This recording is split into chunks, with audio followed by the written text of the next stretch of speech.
I tried to go live earlier, and I had some issues with YouTube. So I hope you guys can find this new link. We'll see where it goes from here. Udo. Those of you who are new, or those of you who are watching this on a replay, my name is Derek Father with the Medicine Shell. I teach Odinani Igbo, which is Igbo ancestral thought, cosmology, and culture. Aaron Davis, and they, well, we could hear you. Yeah, I couldn't see anything.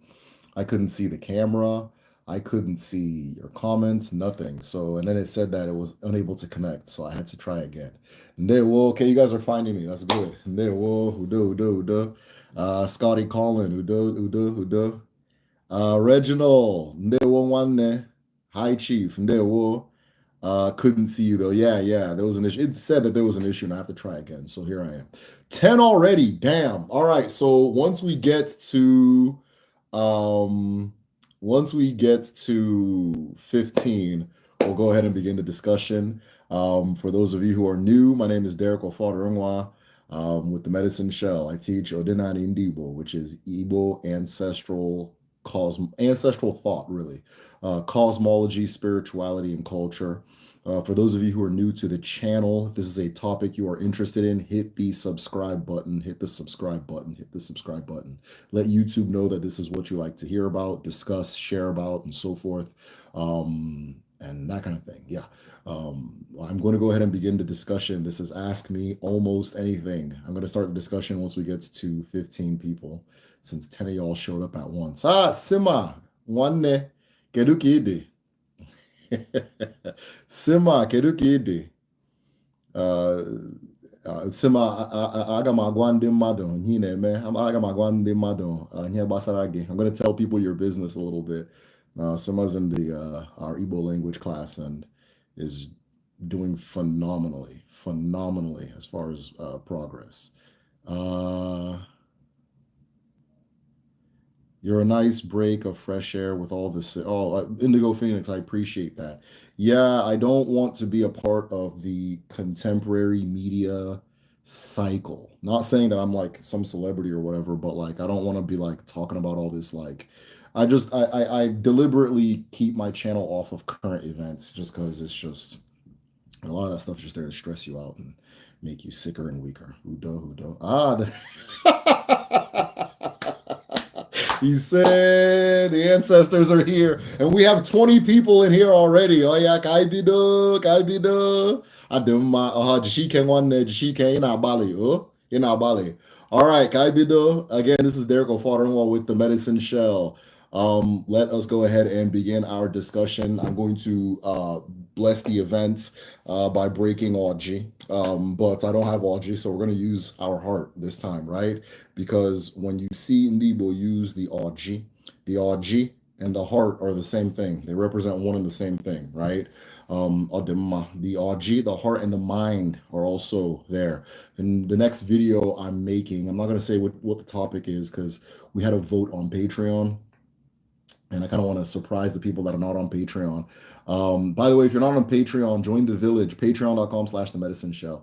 But I'm going to be talking about the mind. I'm going to be talking about the mind, how the ancestral view perceives the mind and that kind of thing. But just know one of the hints I can give you is that our ancestors see much of the mind coming from the heart, as opposed to only the brain, right? And then there's other places too. So we'll discuss that one next. 42, damn, what's going on? All right, Kambido. Okike Keroa. Ala nne mmadụ na nne mmụọ. Ala na-enye ndụ, na-enye nke ọma dị n'ụwa. Ala mụrụ mmadụ, mụrụ mmụọ. Ala isiri bịa, ala isi elo. Ụmụ gị abịala. Owu obiọma ka anyị ji na-ekele ụmụ ndị eke, ndị orie, ndị afọ na ndị nkwọ. Ha jikwara obiọma na-ekele ndị mbụ na ndị egede, ndị mmadụ na ndị mmụọ. Jikwa obiọma na-ekele ọkpụ na ichie nke mụrụ anyị, nke nyere anyị ije anyị na-aga, nke nyere anyị aha a na-aza, nke nọ n'ime anyị maka na mmụọ maka na ọbara. Ọwụ obiọma ka anyị ji na-ekele ụnụ. Mee na mmụọ otu anyị na-eme na mmadụ, mee na mmadụ otu anyị na-eme na mmụọ. Anyị bụ otu obi, otu uche, otu mmụọ. otu ije, otu ụkwụ, na otu a ka ọ ka dị na eke, na orie, na afọ, na nkwọ, ise. All right, let us go ahead and begin. Ise. I see Troll Gang is in the house. This is Ask Me Anything. This is Ask Me Anything. This is I just read the funniest comment ever. This is Ask Me Anything. So if you guys have any question, ask it. I'll give you an answer. My name is Derek O'Fodderwell. For those who are new, I discuss ancestral spirituality. My ancestral spirituality is Udinani, which is Igbo spirituality, cosmology, and ancestral thoughts. This is Ask Me Anything. Throw a question at me, I will answer. You're back. Okay, Udo, thank you so much. Appreciate that. This is a white woman lover. Coon. Look at his face.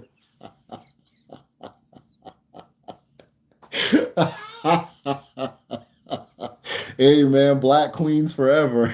It's nobody's never. You threw the emoji in it. Odemma. Chama no chama. Odemma. Okay. I don't know what that means, but cool. Isaac, you have to elaborate what chama noa chama means, or chama noa chama. Peaceful here, even though I'll pop into your little brother channel for an answer. Yeah. No, we got the two grounds covered. Yeah, no, he's lit. He's lit. Sometimes I love covering myself in Big Mac sauce while crying, screaming, begging for someone to help me. I hope it works out. Ubi, Odemma, Ubi Ama, Obi Buijen, Obi Buijen. The Obi is the journey. Your heart is the journey. Odemma. Can I have a pass? I just farted so hard and we bleed. Okay, I see Troll Gang is in the house. Troll Gang, you stick around. You might learn something. The fuck kind of spell he just put me into. Hey, man. This isn't one of them channels you come in here to be cute, man. I'll blow a powder on the screen. Don't make me blow powder on the screen, man. This is not one of them lives you come in to play, man. This is an assembly of knowledge. If you come in here to play, I'll blow a powder at the screen that'll make something happen.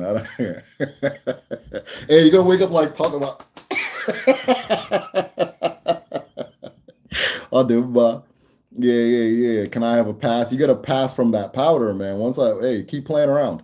What's your thought on selling children in the black market? That's disgusting and horrible. Seems to be more prevalent than anybody could have ever calculated. Tell me you are LeBron.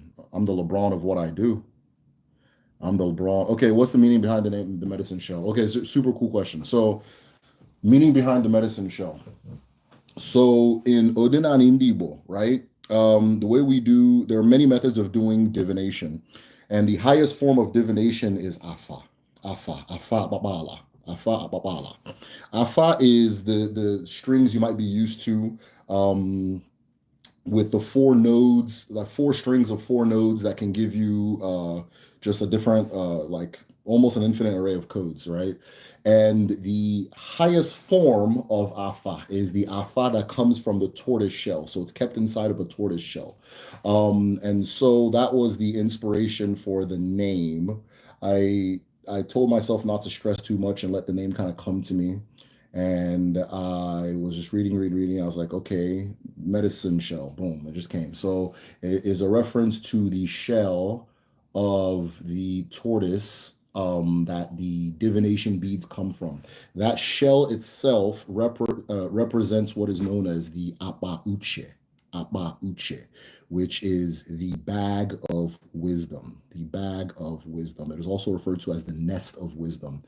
This is a part of your moi, part of your spirit that messages, right? Divinely inspired messages can land on and become a part of you, right? So hint, I'm actually going to talk about this in the next video.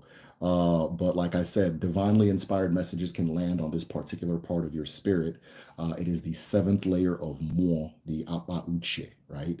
The Apa Uche, right? And so it lands there. Think about it like as in a nest. Think of the wisdom like an eagle. Think of whatever it leaves behind like an egg, right?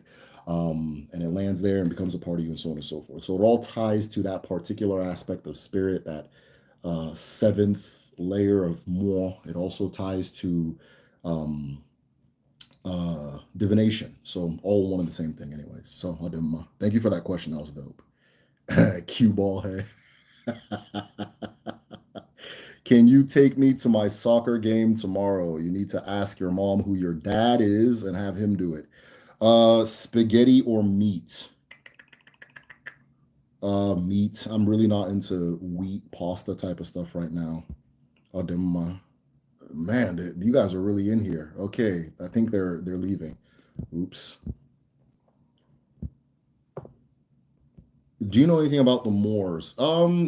The Moors are not a group of people I've looked into too much. I think it's a catch-all term for people from northeastern Africa or like northern West Africa, right? So Mauritania, Morocco, um, Western Sahel, those people, right?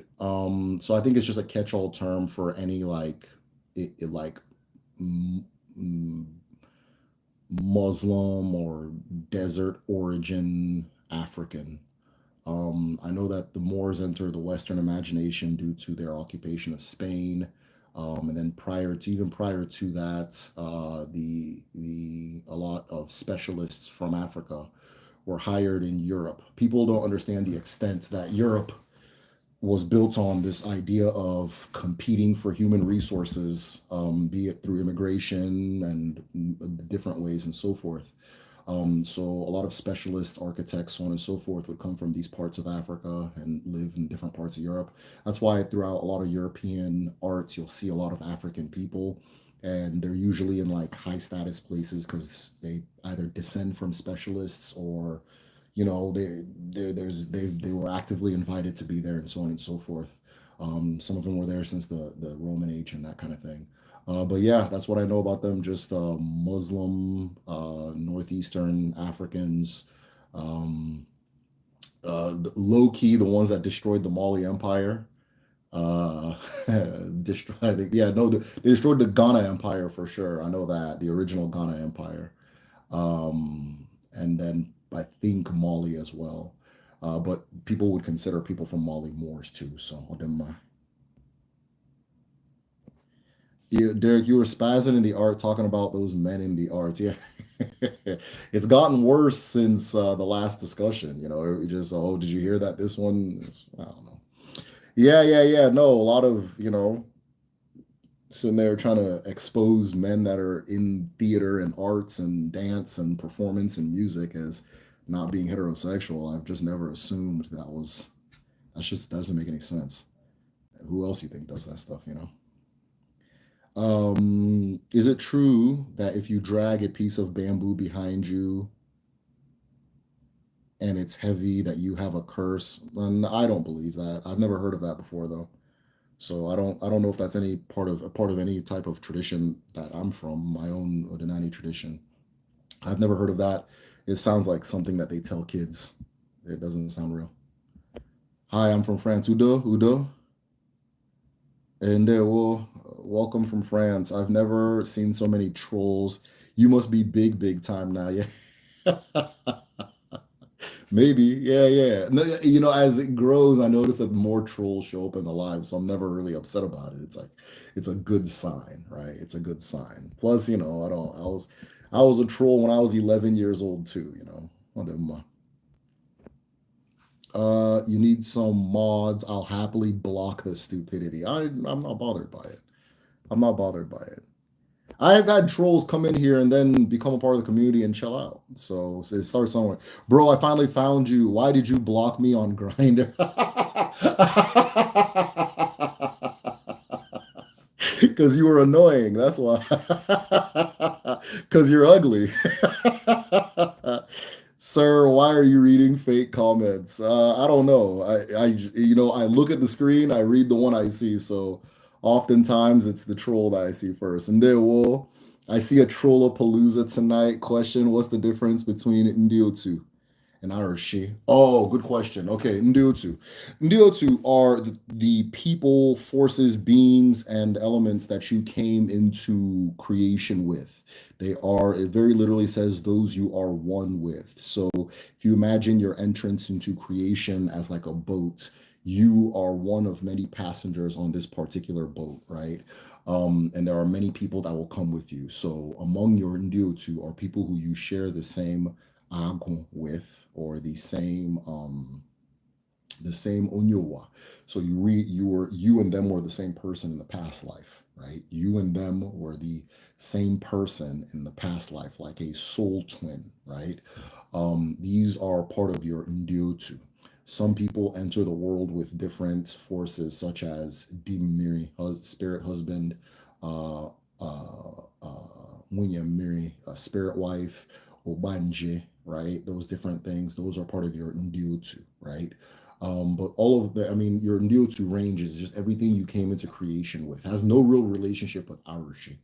And Arushi is a place, a device, or yeah, really just a place, device, shrine that you use to establish communication with something beyond what we would consider the natural world, right? So an Arushi is something that you build to communicate with an Abara. When you enter a community in order to live, or as a part of the practice of establishing peace and harmony with the elements of creation that you live with, right? You build Arushi to establish that communication, right? So oftentimes the Abara get translated as gods. I'm okay with that translation if it works for the person. But the best way to really think about them, and it's hard to if you have like a Western upbringing, because like I'm gonna be real, you don't really have this. There's no real community in the West, right? There's no real community in the West. But I'll say this: the Abara, right, are the different things you are in community with.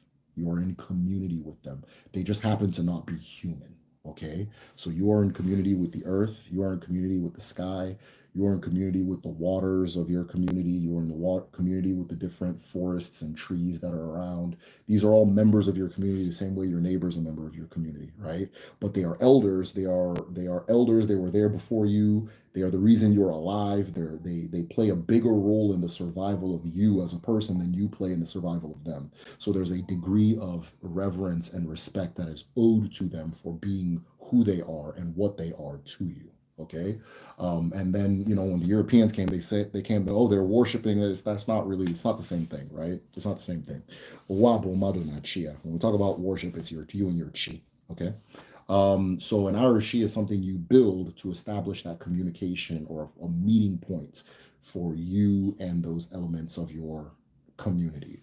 It is also, you can also look at the shrine that you build, like let's say your own personal shrine, your ubi, as an Arashi, because that is where you go to communicate with your ancestors, to communicate with your full universal self and everything it takes to make you and make the moments, because these are all things you are in community with. That is why when you are eating, you make sure to remember the earth, you remember the sky, you remember your ancestors. You are in community with these things, okay? No, well, it's a troll plaza. Yeah, we read that. Earwax tastes good. Just kidding. Oh, damn. Hey, we've all been 12, man. We've all been 12. Hello. Do you want to play a small game? How old are you? I am in my 30s, but I've been told not to tell people my age because people want to put you in a file, right? But I don't think it's hard to guess my age. Odemma. Thanks for the explanation. Wonderful name, Odemma. How old are you again? Joseph Black. It sounds like I'm older than you. Do you make the food post? Did you make the food post?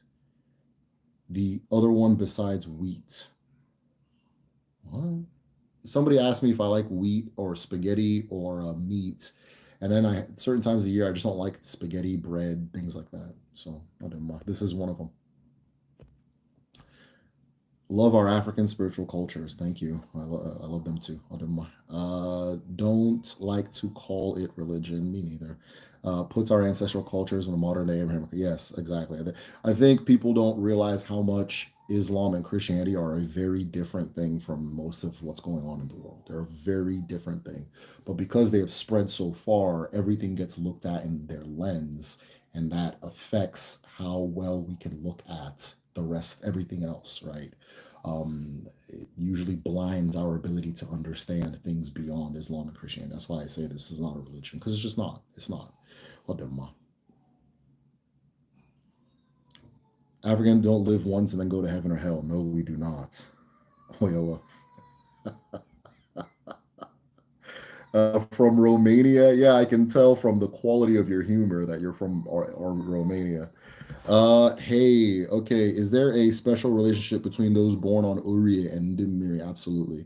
And what kind of offerings Ndimiri prefer traditionally? Oh, thank you so much for the question, thick and well. And thanks for being here. I'm starting to recognize your name from being here regularly. So thanks for being here. Yeah, absolutely. So Ndiori and Ndimiri are one. They're one and the same. They're one and the same. Okay. If you want to understand Ndimiri, try to understand the Ndiori in your life, the Uri people in your life. It could be you, right? If you want to understand Wamiri, the world of Miri, try to understand the Ndiori in your life already. Ndiori are going to reflect and represent what the Ndimiri are and so forth. At the same time, they are more likely to have like uh, relationships with that world, right? Because they're from that world, and that world never really, that world, it's not a world of boundaries, right? If you meet an Uriya person, you'll know that this person doesn't operate in the mental or physical framework that allows for boundaries, right?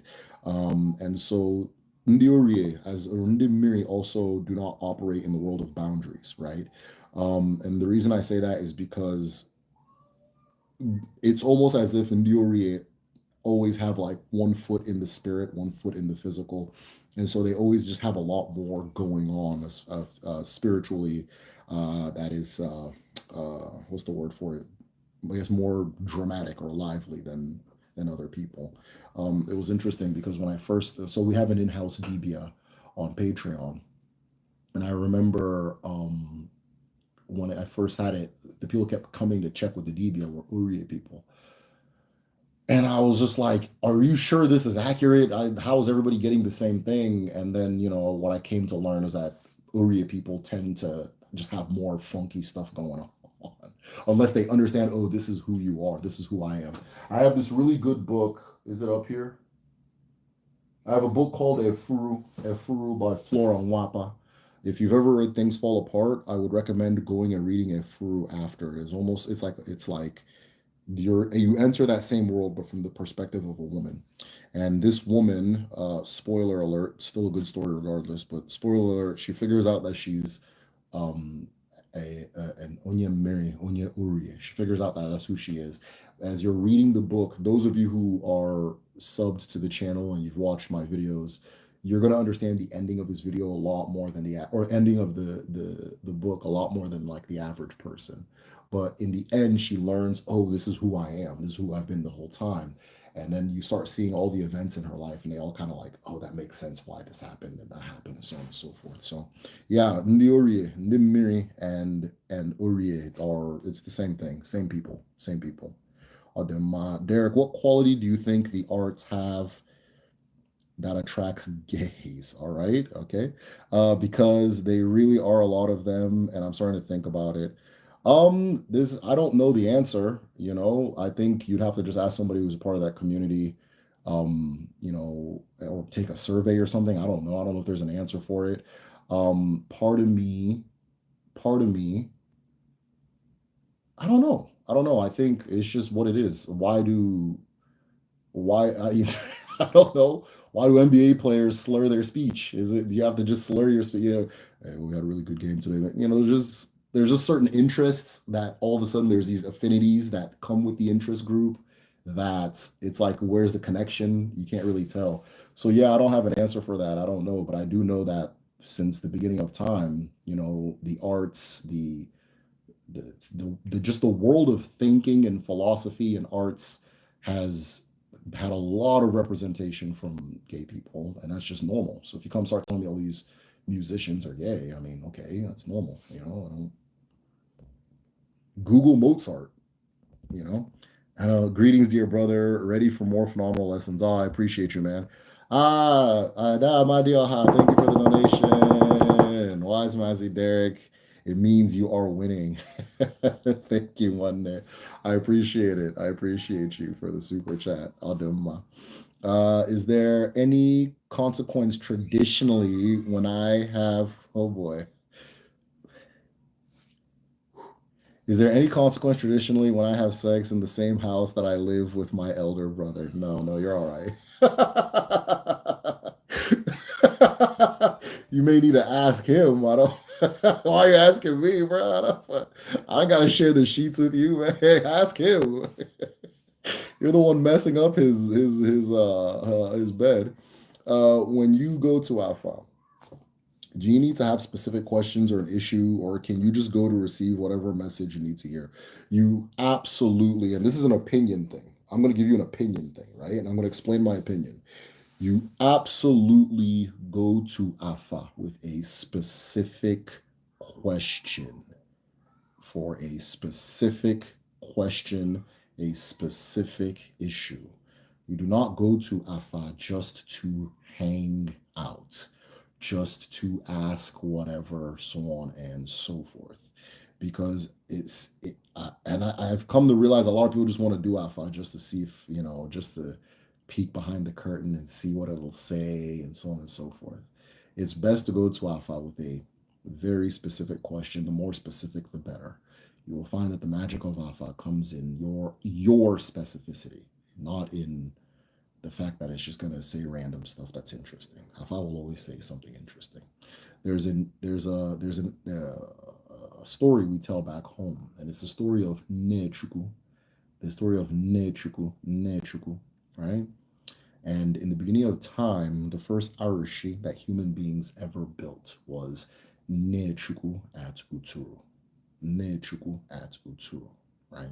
I'm sorry, at Uguele. And Nechuku at Uguele was all-knowing. This was the wisest, most connected, most all-seeing, all-being force that human beings had ever encountered, because it was the universe itself, or she was the universe herself. Any question people would ask Nechuku, she would give them an answer. Upon giving them an answer, she would also give them a spear. And this spear would be used for hunting and was said to be as accurate as she was in its pursuits. So people came from all over the world to ask Nechuku all of these questions, any question that they had in mind, and the big questions of the day had that. Well, after a while, one particular woman in the same village started wondering why people go to Nechuku to ask questions and they don't go to her, right? She's smart. She knows just as much as Nechuku. Why are they going to her? In fact, is this Nechuku, is it even real? Does Nechuku even work? You know? Are you sure they're not just talking to a tree? Okay, how about this, right? So she had an idea. She was going to hide her cooking pot and go to Nechuku and ask Nechuku where the cooking pot was located. And if Nechuku could not locate the cooking pot, she knew that the whole thing was a lie, and that Nechuku was not all-knowing and all-seeing. And then perhaps after then, people would come to her and ask her questions, right? And so she hid her cooking pot. She woke up in the morning, she got dressed, and she went to go see Nechuku. She went to the Great Spirit and she asked the Great Spirit, if you are so wise and you are so knowing, where did I leave my cooking pot? Well, Nechuku told her exactly where the cooking pot was.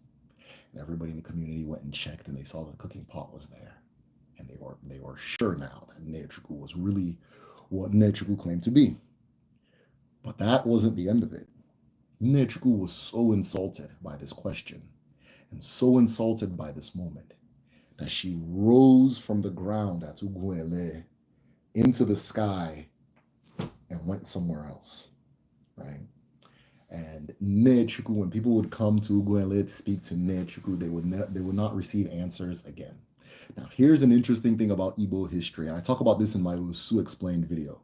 Several communities claim that Nechuku came to their community after this event, right?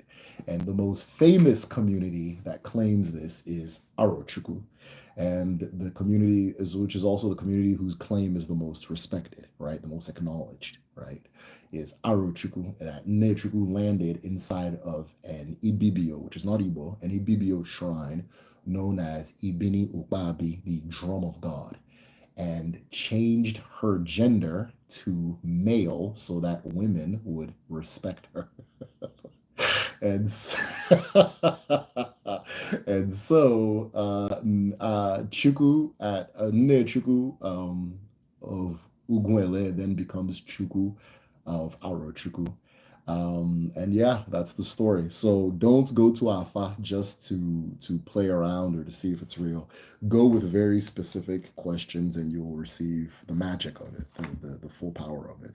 Dalu for helping us African Americans restore our Denani. I appreciate that. And Dalu to African Americans for the support and also the knowledge that I've been blessed with from connecting and building with you guys.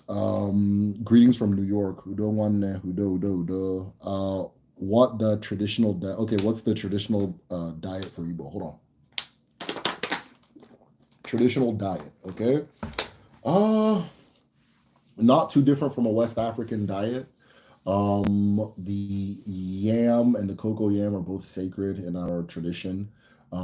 Certain leaves and vegetables are sacred in our tradition. And sacred means not only are they food, but they're also medicine, right?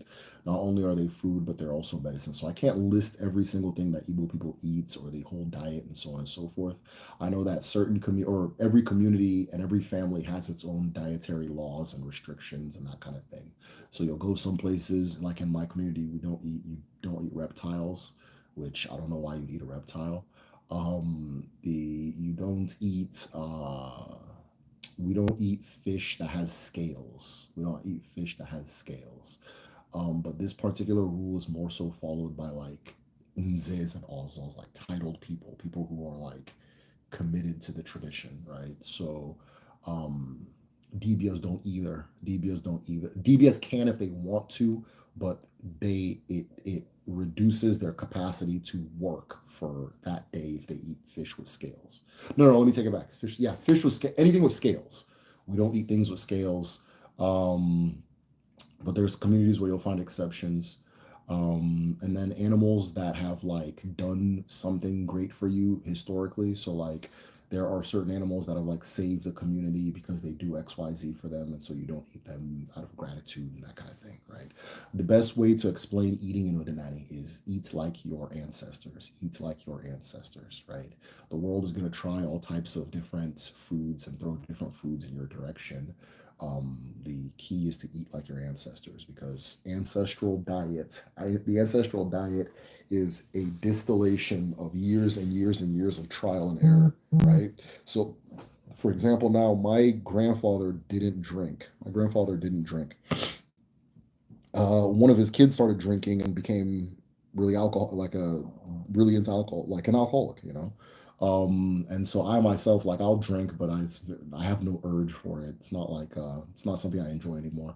When I was younger, I used to, of course, you go out party, do whatever, but now it's just it's like a chore, really. Things like that. So you eat like your ancestors because that's you. That was you, right? So you look for what your ancestors ate, and you acknowledge that the world's going to try a whole bunch of new stuff at you. Be discerning, okay? Uh, Akai Kumeko, I like your name. One day caught you on live. Hope you're just getting started. Kinda. Yeah. Nah, last video you talked about the ingredient added to foods that allows you to eat things without limit. Wheat was one of those. Yes, yeah. As well as heavy metals, you said. Yes, wheat, heavy metals, a lot of the dyes, like a lot of them weird. I keep saying I wish I had my laptop here with me. I'll give you guys the list. I'll give you guys a list. And what these things do is they suppress the part of your appetite that tells you you've eaten too much of one single food, right? So sometimes when you eat too much of something and then like you smell it, it's kind of like all of a sudden the smell's nasty to you, or you're kind of repulsed by it because you've just eaten so much of it. Well, there are certain things that suppress your ability to do that. Uh, Having low levels of zinc is another one that does that, like reducing your zinc. And there are certain foods that block your body's capacity to metabolize or absorb zinc. So it causes a zinc deficiency, which then makes you um, able to crave something in perpetuity, which is the theory, right? So yeah. You'd make a list. Yeah. I wish I had my laptop with me. I'll just look it up right now. Just ask Chat GPT. Just ask Chat GPT. They'll tell you. This channel has been life changing for me. Wow, thank you. I appreciate that. Thank you for your work, Udo. Question: what is the Odinani understanding of miscarriage? Oh, what are some spiritual reasons for it? So, there are several that can be like, there are several reasons for it. So, I can never say this is what it is for somebody, right? Most of them are going to look like what you already understand. Um, Health, sometimes it just doesn't work. Stress, like the mother is under some type of stress or some type of something heavy on her spirit. But then also it can be faulted on Obanje, this idea of Obanje. And Obanje is a spirit that does not necessarily belong in this world, because it is from the world of water and is trying to make its way to the world of people. And in that process, sometimes it's okay, the Obanje is coming for a very specific reason.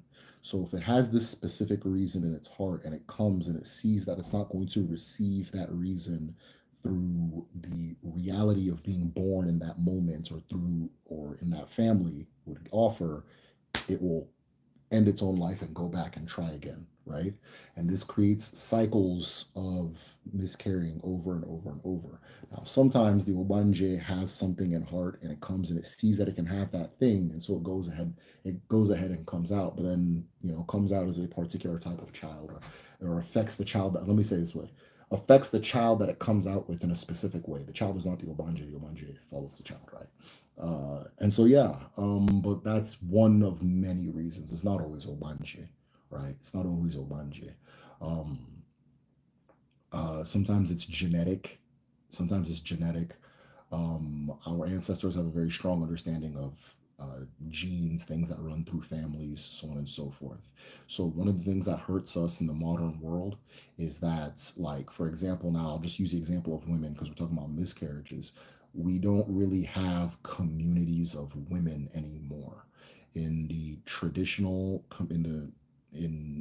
traditionally, if you're living in like an African setting, what would happen is not only are you living with all of the women who share ancestry with you, right? Assuming you're unmarried.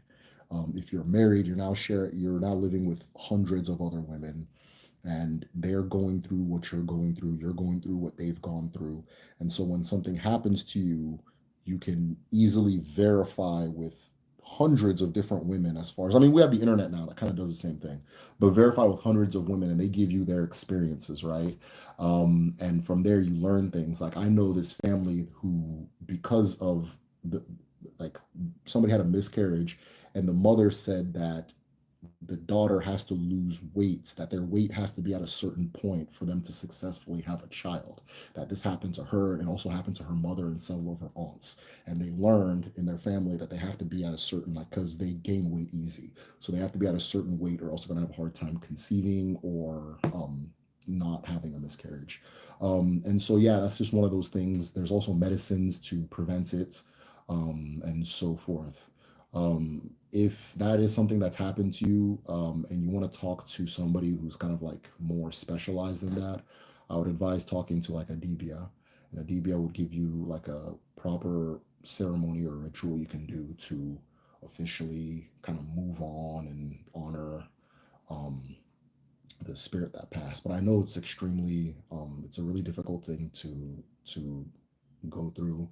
I understand it very well, just as well as like a man could, I guess. But I understand it very well, and I'm with you. Udodi. The mysterious light at night following people. Okay, where are we at? Mysterious night at light following people, or they would run from it, called one ring bell. One them mom mentions it to me. um Inhukume. Inhukume. I don't know this story. Maybe you can share it more with me. But we have stories like that in my town too. We have this story of Almata, right? This one, I don't know if you guys have the Almata story, but there's like an old woman. Why did she become Almata? I can't remember. Some tragedy happened, and now she hates when kids are out at night. So anytime you hear somebody go, Almata, all the kids will start running home. I don't know. The story you're sharing sounds kind of like the Almata story. I'm not telling you well. Is Ifa and Afa are basically the same? Or if you're talking about the divination system, they are based on the same idea, but they are done differently. When Igbo people do Afa, there are more strings. So we use four, to my knowledge, and again, I could be wrong. Somebody who's more familiar with Ifa, correct me. I think in Ifa you use two strings, in Odinani you use four. Ifa you do two, Odinani you use four. But the strings themselves speak the same language. They say similar or the same things. Okay? So I don't know. Didn't she go to Arachuku? Yes, she went to Arachuku. Shanita, Ndewo. Glad to catch the live. Recently been feeling like Equinsu is the Albara of learning lessons the hard way. Yes, absolutely. You're 100% correct. Yeah, Equinsu is 100% the Albara that teaches you a lesson the hard way. Aghu also teaches you the lesson the hard way as well. Um, but there is somewhat of a connection between Ekwensu and Aghu, right? You can call the male end of Aghu Ekwensu. You can call it that. You can call it that because they're similar. I just found out Tinubu's nickname is T Pain. Yeah, I saw that the other day. I was like, what are they talking about? Then I saw it again. They're like, okay, yeah, Tinubu's nickname is T Pain. Yeah, yeah, yeah. Let them feel the pain because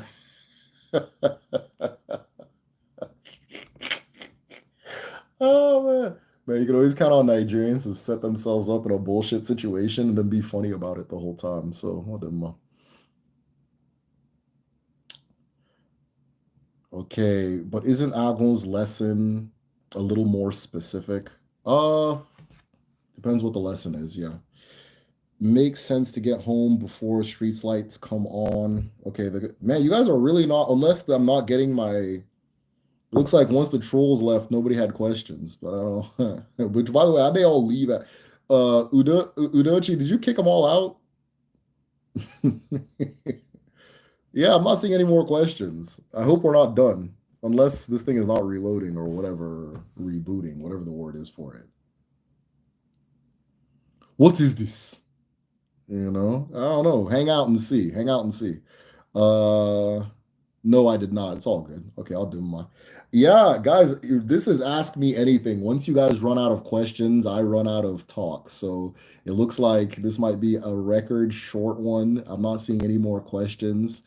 I'll give it a little bit to see if you guys have anything else you guys want to ask or bring up. Sounds like we have completely learned Odinani from beginning to end. I'll do my.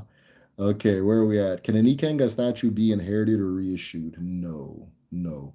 Deanna, no, they cannot because your Ikenga is not the same as the Ikenga of maybe your father or somebody that came before you. So no, they're not inherited. You One of the things that gets done when someone passes is you cut the Ikenga in half, and then sometimes the head of that Ikenga is used to, or the top half is used as like in the next person's altar to represent that ancestor. And so you'll often see in a lot of people's obi, their ancestors are represented by Ikenga more, which are kind of like half Ikengas or Ikenga heads on them. On them. Okay, what's the difference between Kamalu and Amadioha? I don't think there's a difference. It's just different names, different towns. Um, but I think in Ohafia, they try to say that like Kamalu's the son of Amadioha, all that stuff, but I don't get into all that. But there's no real difference. It's the same idea, same thing. The one place will call it Kamalu, one place will call it Amadioha, another place will call it Ekwensu, and they'll all be neighbors, and they're all talking about the same thing. Odemma. Right. Now, certain names will be used for this male deity, this male Abara, right? If we want to use those terms, certain names will be used to reflect certain natures of it, right? So when we say Igwe, we're talking about we're referring to it in a very fatherly, loving, merciful, caretaking way. When we talk about Amadioha, okay, we're now talking about leadership, justice, so forth. Ekwensu, we're now talking about justice, bravery, um, punishment, that kind of thing. When we talk about Kamalu, I don't know, we don't say Kamalu in my place, so I can't tell you the specifics on Kamalu, but it's all the same idea. It's all the same thing, right? It's all different faces of the same dude. So in Ifa, you can use 4 cowrie shells if your priest is a priest, if your priest, a priest, as you can 16, I believe it's 16 shells to do divination. There's a lot, there's a total of 256 who would do combinations combinations of 16 major Odu. Okay, yeah, so same thing, same thing. Question, what is a pure heart? Damn, wow. What is a pure heart? You know what? As I'm looking for the answer for this question, what is a pure heart? As I'm looking for an answer, I wanted to ask you guys, see if you guys have an answer. What is a pure heart? If you have an answer, type it in the comments. I'd like to read you guys' answers, right? What is a pure heart? I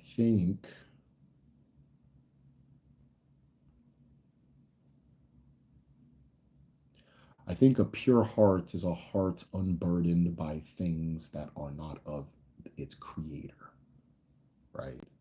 A pure heart is a heart unburdened by things that are not of its creator. And you know what is of your creator and what is not. Nobody can ever tell you more than you'll tell yourself, right? So my pure heart might not look like my neighbor's pure heart, right? Just like like let's say this, like a mechanic shop is technically a dirty restaurant, but the creator of the mechanic shop and the creator of the restaurant are creating two different things for two different reasons. So if I go to a mechanic shop that's as clean as a restaurant, I might suspect that, okay, am I the first car these people have ever touched? Do these people know what they're doing?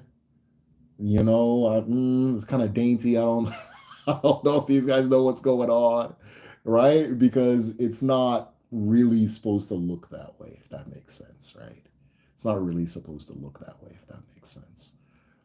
But a dirty mechanic shop is clean, if that makes sense, right? If that makes sense, right? So a pure heart is a heart unburdened by things that are not of its creator. There are certain intentions, there are certain ways of living and ways of being that I can do that would dirty my hands, but they don't necessarily dirty my neighbors because that's who my neighbor is, right? And that kind of thing. Like I know the nature of my creator to the best of my ability, and I'm going to spend the rest of my life learning the nature of my creator and growing in that knowledge. And as I grow in that knowledge, I'll be better able to reflect that. And so my ability to have a pure heart will increase.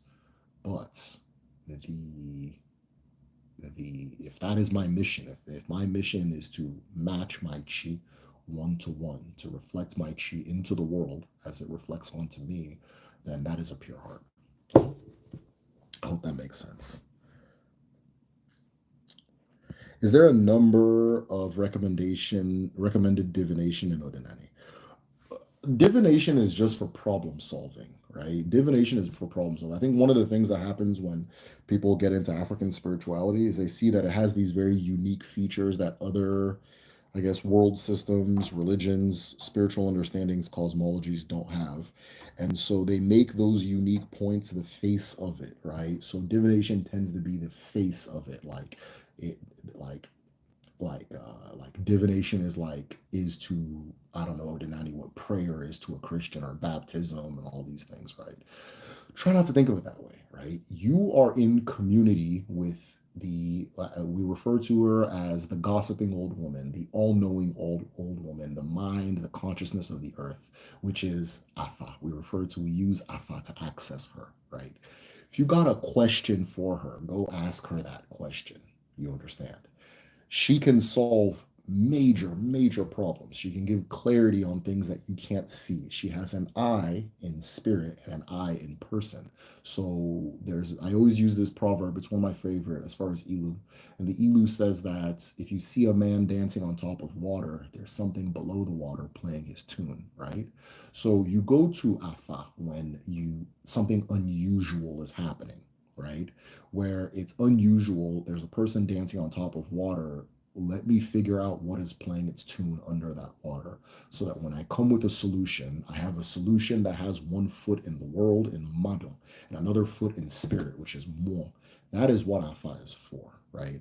If doing it's not like, some people just want to do all the Afa and do all the sacrifices and that kind of thing, because they're getting into it and they're looking at it like a Christian lens. Christian lens is God is going to, I don't know, maybe let you into heaven based on your performance. So you got to perform. And then, like, you find out new ways to perform. You got to do it, that kind of thing, right? They bring the little bread and the little biscuit, and everybody's got to eat it, and that kind of thing.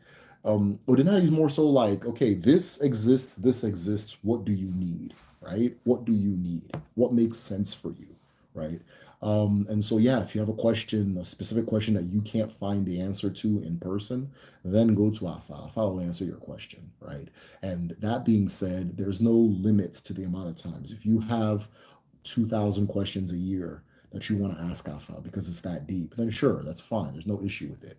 One of the reasons I always give this disclaimer is because I've seen too many people turn Afa into their spirituality, into their understanding of their chi. The Afa becomes their chi. The Alpha becomes their Denani, right? Alpha is a tool, right? It's always been that way. It's always been understood that way, right? Same thing with sacrifices. I've seen people turn sacrifice into their middle name, right? All of these things are tools. They exist. It would be like if you have ibuprofen, right, in your house, and some people decide that, oh, I'm into science now. I'm into science Denani, right? So he gets into science, then they just drinking ibuprofen up and down, just dude. The thing, yes, it was created by science. It has a purpose. Apply it, use it based on its purpose. Now, if you want to just be eating ibuprofen up and down, whatever. I don't think that's too healthy, but if you can survive it, that's on you, right? That's the same thing as Odinani, right? So again, it comes from thinking of Odinani as like a religion, right? And it's not. It's not. It's closer to a science. It's closer. Before Christianity and Islam, most things operated like a science, right? So no, there's no recommended number. How how often do people go before oracles? Honestly, the average person growing up, the average person would go like once in a lifetime. Like if you to go to an Irish, like once in a lifetime, honestly. The average person, once in a lifetime, right? Once in a lifetime. Usually to go to when you're saying oracle, I mean like an Irish, not just Afa, not just Afa. Now, the amount of times people do Afa, some people never do Afa in their whole lives. Some people do it like maybe every time they have a child. Like in my family, we do Afa every time a child is born. And then I got certain uncles that be up in, be up in the DB trying to figure out who's messing with them 24/7. I got certain uncles that just don't go, and it's not that they don't believe in it, that kind of thing. I have aunts that live there. I have aunts that don't go, so it's hard to say what's normal. But as far as when you say oracle, I think of like Irish. I think of Arishi. Arishi's almost visit like once in a lifetime almost. Unless like some kind of celebration there or some kind of ceremony there, or like maybe you're part of a masquerade society and part of what you do, you go there for XYZ reason. But yeah, maybe once or twice in a lifetime for the average person, right? I don't know. Are there parallel universes in Odinai? That is a good ass question. I don't have an answer for that. I could say you can call Alam more. Maybe you can call Alam more a parallel universe, right? Maybe you can call Alam more a parallel universe. I don't know. But yeah, I don't have an answer for that. Um, at my current level of knowledge, I would say no. But if somebody told me yes and showed me something compelling, I wouldn't argue. It's just I haven't encountered that before. I don't know. Is in Isese, we're given an Opaiku death stick, which houses the spirits of our ancestors. Ah, I had mine before my shrine was consecrated, and now it's a part of the shrines. Yeah, that's awful. That's awful. That is awful. It's the same thing as awful. Well, okay, I can't say the same thing because I don't know the details of what you're referring to. But in the Igbo tradition, we have a staff known as the awful. Awful. And that awful is no joke. The awful is the beginning of my name. Awful Deremwa, right? The awful is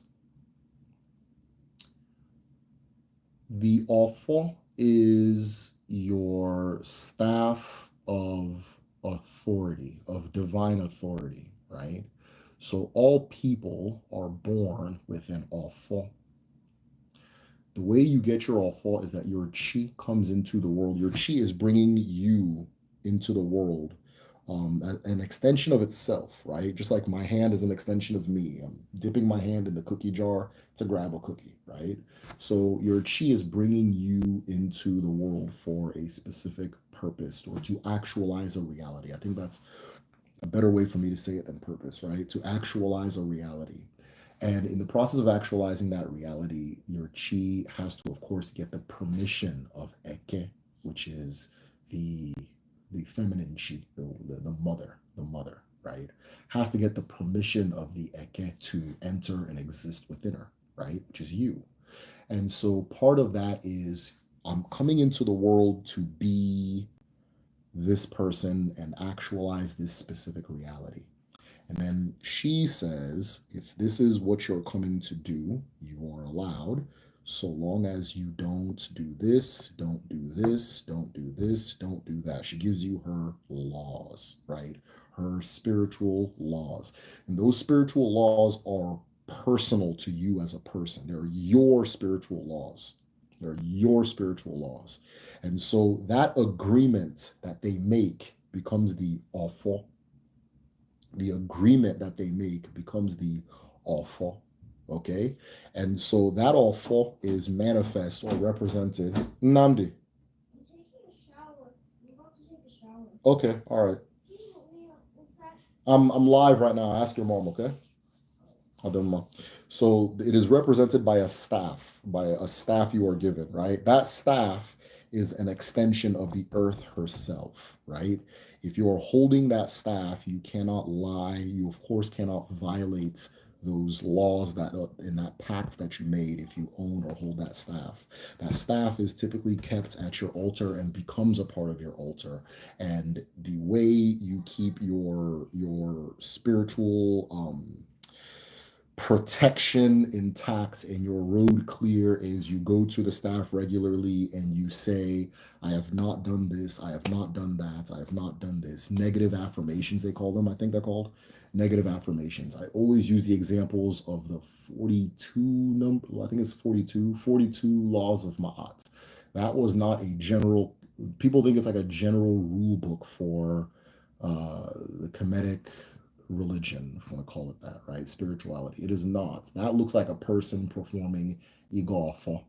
I have not done this. I have not done that. My hands are clean. My heart is clean. My mind is clean.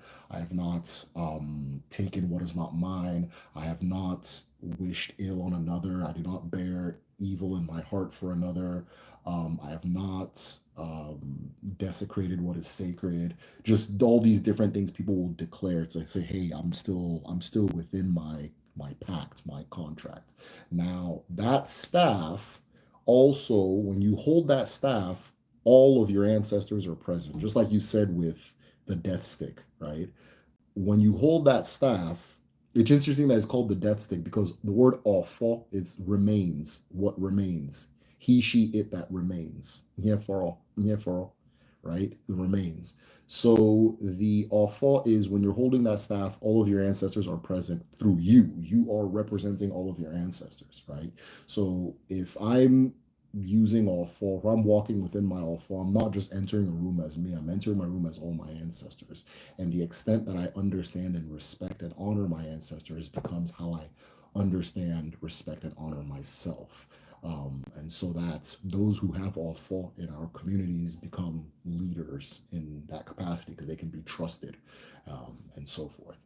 Uh, Oaths are taken with all four, right? If you take an oath with all four, don't violate it. Don't violate it. That kind of thing. So that's the same thing. We have the same thing as far as what Denani goes, is the awful. Um, it is a huge part. That's why my own last name is Ofo Derenwa. Ofo Derenwa, which is the Ofo is within the child. The Ofo is within the child. So it's not the stick that's giving me my Ofo. It's something within me, right? That's the meaning of my last name. Odema.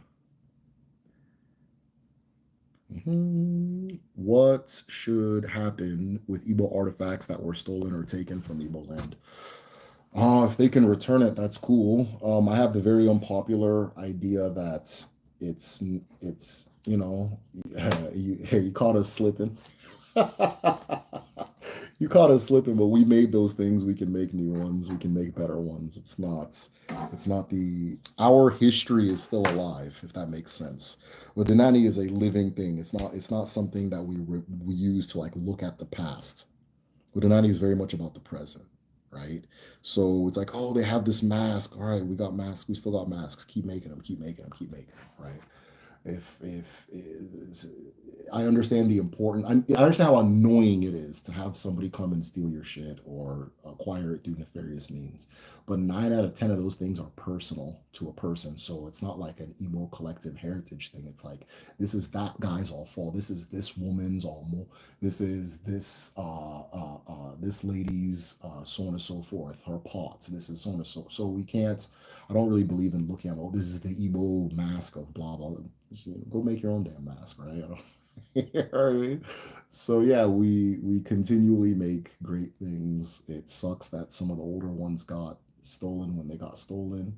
But we know now that these people are out here stealing, and we're going to continue creating regardless, right? Our ancestors made great things. We make great things. The capacity to make great things is what cannot be stolen. All of the artifacts are just material results of what's inside of you, right? It's like I was telling my son that he made something and it broke and he started crying, and I was telling him that the thing he made it, right? You made that. It's not. Don't worry about what it is, the thing, right? You can always make that again, and the next time you try to make it, you actually do it better, right? Like sometimes when you write, like maybe you're writing a story or writing a paper and it accidentally gets deleted, and then you get mad and you start writing again, and then your second one ends up being better, right? One of my favorite movies, The Godfather. The reason The Godfather is so good was because it's a remake of a book. And when I was like, oh man, there was a book. Let me go read the book. The movie's way better than the book, right? The movie's way better than the book because the capacity to create that was within the person. I'll fall there in one, right? I'll fall there in one. I'll do one. So it doesn't matter if it gets stolen, or I have a very unpopular opinion. People was, oh, bring back artifacts. Okay, that's cool. But I think that's like an ego thing. Like, who cares? Okay, like some person made an incredible piece of art in the past. If you value it, make an incredible piece of art now. Imagine I make an incredible piece of art and my great, great, great, great, great granddaughter, 8 generations removed, is tripping about what I made instead of making her own. It's like whatever the hell was in me that made me make that, you have that too. Make something that somebody that when you become in past tense, somebody gets mad that white people come and try to steal it. You know what I mean? So I hope that was clear for everybody. Very unpopular opinion on that. I know it's contrary to what a lot of people believe, but that's their business. Is there an abara that is similar to the Orisha Aganju. I don't know Aganju, so you'd have to explain what that is. So I don't know what that is. Is there a traditional medicine basis for aromatherapy? Yeah, yeah, absolutely. Burning incense, yes, 100%. Yes, 100%. So, in I can't say the word right. Incense sticks are a normal part of what DBAs do, what a lot of our grandmothers and mothers, well, mainly grandmothers did, or great grandmothers really. It was just normal. It was super normal. It was a part of the healing process, part of it. Certain even today, you'll find DBAs who that's what they do. They make incense, aroma type of things. Different scents attract different things. Different scents have different properties of what they do to spirits and what they do to body. So yeah, that's a big part of what we do as far as traditional medicine goes. Odema. Breathing techniques that connect one to your chi no denari. Yeah, man, perfect question. Yeah, so there's a thing called umendo, which is life breathing. Life breathing. The idea behind it is that the original food for the original people, for the light forms that became human beings, was breathing. Was breathing. Breathing was our original food, right? And so when we breathe, we are fed by our chi. It is our chi that feeds us directly through breathing, okay? One of the names for the chi is ogene, and the lungs are shaped like the ogene bell, so it's all tied. And so to feed from the chi, breathing is one of the ways you do that. Umendo can range from the breathing exercises that you're familiar with, as far as like a lot of Eastern meditation. There's also combining fasting with breathing. So now breathing just becomes your diet for a set period of time. And that kind of breathing and usually cola nuts or water become your diet for a set period of time. But yeah, absolutely. Our ancestors say the same thing as far as breathing goes. Because breathing is the ogene, right? Because the lungs are the ogene. Breathing takes you back to your original tempo. And your original tempo is the tune that your chi plays that animates you as a person. So breathing takes you back to that original you, being aware of your breathing. And breathing is the instrument that you use to play music for your spirit, for your mo. So if you start breathing fast and shallow, your more will dance a specific way. If you start breathing deep and slow, your more will dance a specific way. And the way your more dances will then determine how your mado, how you as a person move. So yeah, being conscious of your breathing is huge. Umendo, UME space NDU. I can't remember his name, but there's an Odinani expert. I'll use that term, but a guy who studies Odinani, and he specializes in that, in breathing, right? Umendo. So just type in UME space NDU. I don't remember his name. I don't remember names too well, but type that into Google and see if you find any of his work. Right? Did our ancestors come here in the slave trade? And were those in your spiritual system that were enslaved here? Did our ancestors come? Yes, our ancestors were brought to the Americas by way of the slave trade. And were those, yeah, and the people, like, it's, you don't become a part of Odinai, right? It's just the ancestral way of seeing things. And so people who were enslaved, there was no real discrimination when it came to enslaving people. Everybody was saying the same things I was saying back then. And everybody was fair game for being caught and captured and enslaved, trafficked, right? And so, yeah, they were a part of it, if you want to put it that way. They were a part of it. It was a part of them. They carried a lot of these traditions, a lot of this thinking, a lot of this way of operating into the new world. And they hid it in very unique, very interesting ways. They reformed it, they reshaped it in very interesting ways. I remember I was watching, because I had a good friend. He told me that he's a part of like Divine Nine. He's Nigerian, but he's part of the Divine Nine thing. And he's like, there's a lot of Odinani in the Divine Nine system. And I was like, oh, that's interesting. And what he showed me was that I can't remember which fraternity, but they have like maybe it's all of them. They have a specific tree, and that tree represents the fraternity. And I was like, oh, that's 100% masquerade society Udinani stuff, right? And then the second thing I saw was what was that Nick Cannon movie? It was like a Nick Cannon movie where they're all wearing masks and they're doing their like little strolly initiation thing. I'm like, man, that shit don't look too Greek to me. I don't know. This looks African as hell, right? This looks African as hell. You see a lot of it in the Black Baptist Church. You see a lot of Odinani and Hoodoo. You see a lot of it, and it was the hoodoos that brought this to me. I didn't even know this. The hoodoos brought it to me. I was familiar with how much Odinani you see in Obe. I was familiar with that. I was familiar with how it pops up a lot in like Santeria and things like that. Though Santeria seems more like Congo and Yoruba. And but then like Hoodoo, yeah, yeah. Just the approach is the same too, right? The approach is the same too, where the Abara, if we want to use it that way, are not really the big focus. It is the what they call here the Holy Spirit. But if you look at the way the black population, the African population in North America talks about the Holy Spirit, it's very similar to how we talk about Ago back home. So it's the same thing. So I'll do more and more and all that. Did our ancestors come? Okay, cool. Nzu is purity. Yes. Pure heart. All right, child. Pure heart is Akacha. Someone who has awful. He said, well done, Udochi. Well done. Depends on who you are. To the Egyptians, a pure heart is light as a feather. I like that notion. Ancient Egypt, that is. If you have a dream predicting something negative happen to a loved one, is it tradition to see a debia for a reading? So it's not tradition to see it. You can, right? It's an option. Let's call it an option rather than a tradition. It's not like every time somebody has a dream, they would go to a debia, but you have that option. That's what a debia is there for. That Tash is a perfect example of why somebody would go to a debia. Is a perfect example of why somebody would go to a debia, right?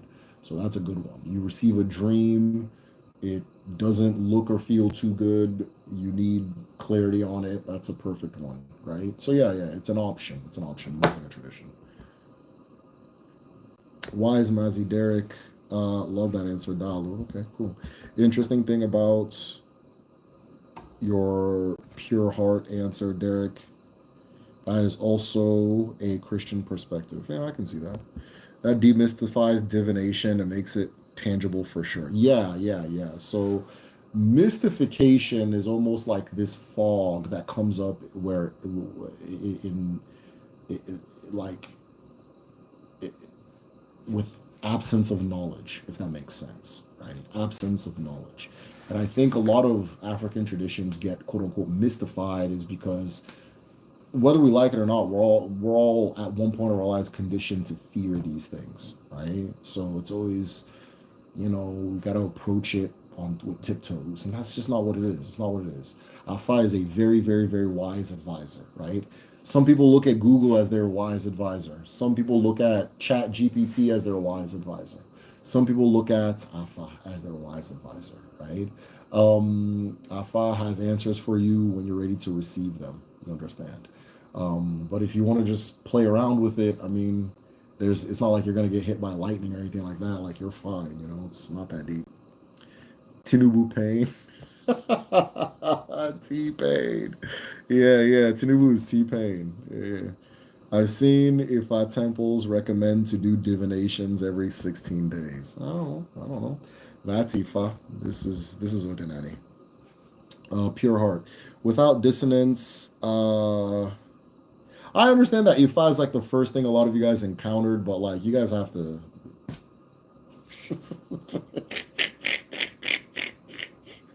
you guys have to let Ifa be Ifa and let me talk about what I'm talking about. Okay, I understand a lot of people. This Ifa is the first one that a lot of people encountered, so they're asking me questions from that lens, or they're trying to compare what I'm saying with what they already know, or that kind of thing. I respect it and I understand. That's why I have all the patience in the world for it, But like You know, if Ifa says do something 19 times, that's their business. You know what I mean? What the fuck? Is there a practice of daily ritual for Odinani enhancing intuition? Yes, absolutely. So, going to your altar, enhances intuition. Uh, Greeting the sun, making eye contact with the sun, making palm contact with the rays of the sun, increases intuition. Uh, Making contact with the earth with your feet, your bare feet, increases intuition. Greeting your ancestors. I think I already said that. Going to your altar, greeting your ancestors, feeding your ancestors increases intuition. Speaking to your chi, speaking to your chi increases intuition. Speaking to your chi increases intuition. Okay. Um, Asking for answers from your chi, asking for answers from your ancestors increases intuition. All of those things increase intuition significantly.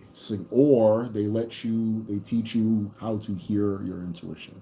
So you throw answers into the universe by way of your intuition gives you the answer. I think I said that right. I did not. But yeah, those are all things you can do daily. Visit your ancestors daily, greet them. Um, you can ask them questions too, but like I just greet. I just greet. And then if like I have a big question that my own, senses don't have an answer for, then I'll ask my ancestors, right?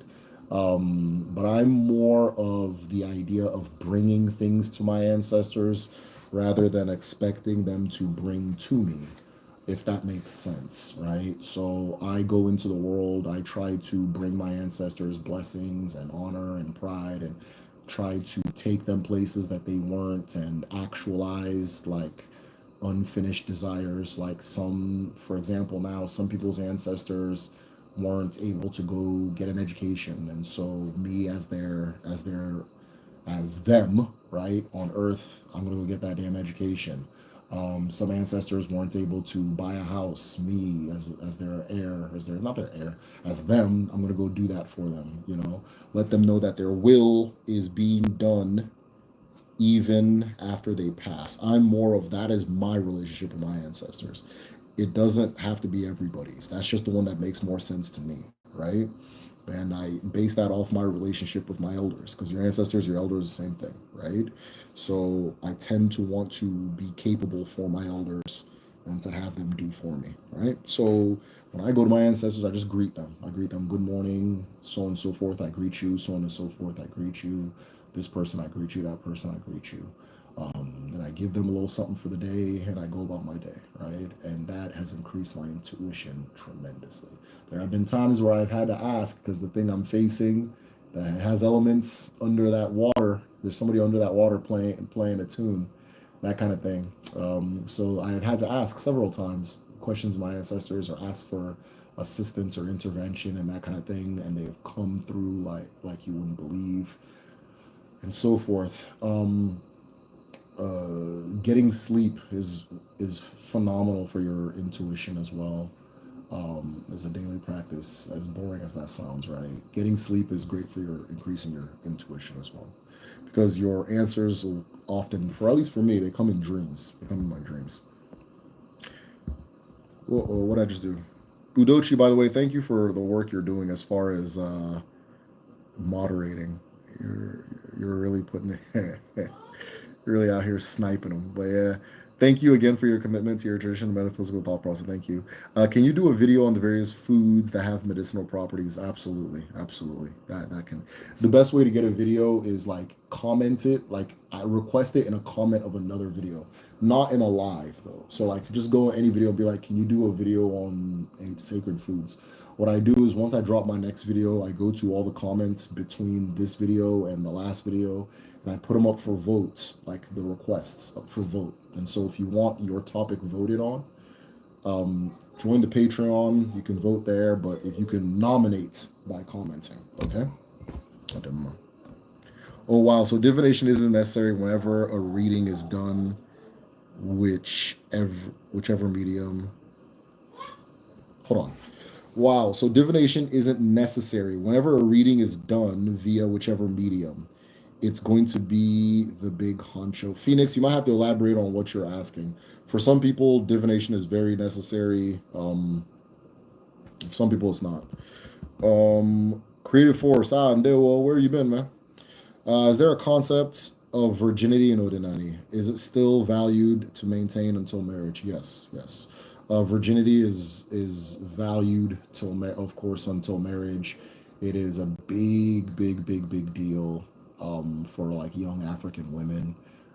It was something that was very celebrated. So in back in the day, when a woman saw her or got her period for the first time, she would do like her first one. She would do like a coming out ceremony. I don't know what the word is for it, but a lot of, for in English, I guess. But they call it, it's like a coming out ceremony, where she is dressed up as you know, as nicely as possible. Back in the day, they would do uli, so she would go to get her uli done, which is like these like similar to henna, I guess, where they you can see these lines on my hands, right? These are called akaraka. They extend through the entire body, but the physical eye can only see these ones.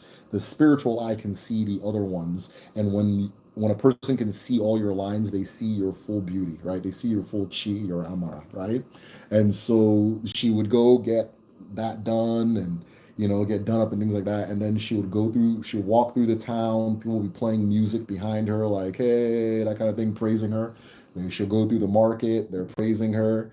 The women in the market are like, hailing her, like, yeah, like a woman has arrived, a woman has arrived.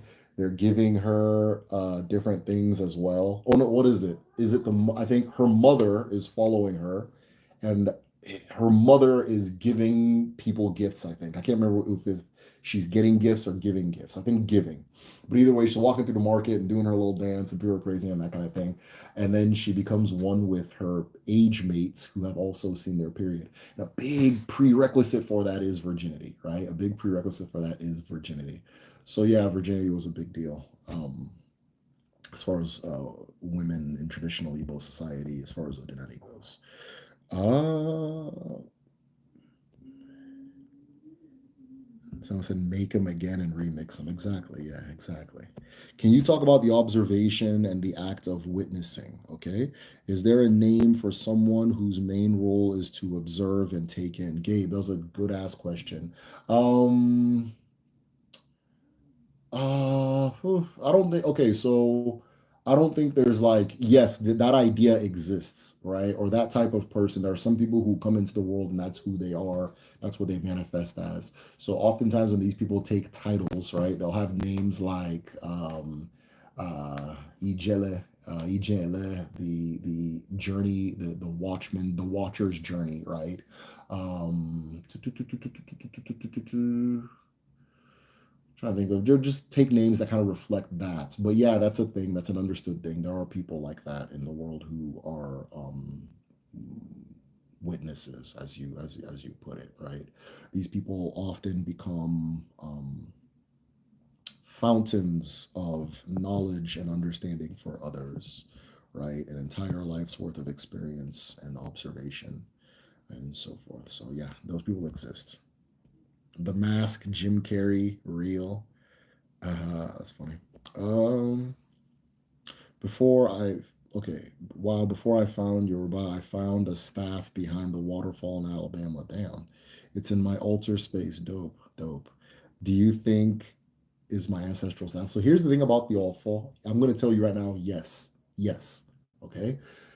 The Alfa is nature gives you the Alfa. You don't Alfa is not something that you go make on your own, if that makes sense, right? So the way alfalfa is made traditionally is there is a certain tree that produces that stick. And this tree is called alfalfa. And that tree will drop a branch on the ground for you. You can only make alfalfa with branches that have been given to you by the tree, meaning that they're on the ground. You never, by any circumstance, take a knife and cut a branch off a tree or rip a branch off a tree and go and make alfalfa. Now, they have some bullshit ass DBAs these days that will gladly do this for you, right? So unfortunately, that is Aro. It's Aro. It's an abomination on our land to cut that tree or to take a branch. You can only pick up the one on the floor that has been dropped, right? And so that being said, the all is found. It is not plucked, right? The all is found, or the best way to put it is the all finds the person. So if your all found you behind a waterfall, then absolutely, yes, I would go for it. You got it, right?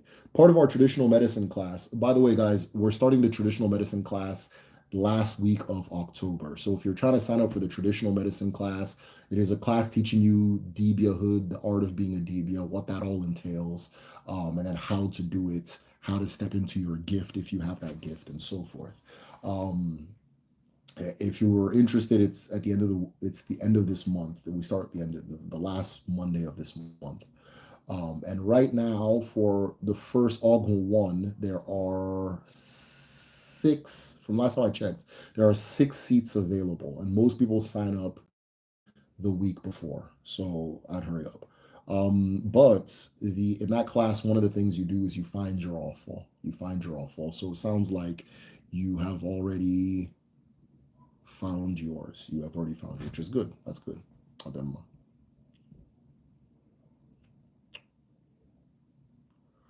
Okay, can you talk about or make a video about the seldom most spoken?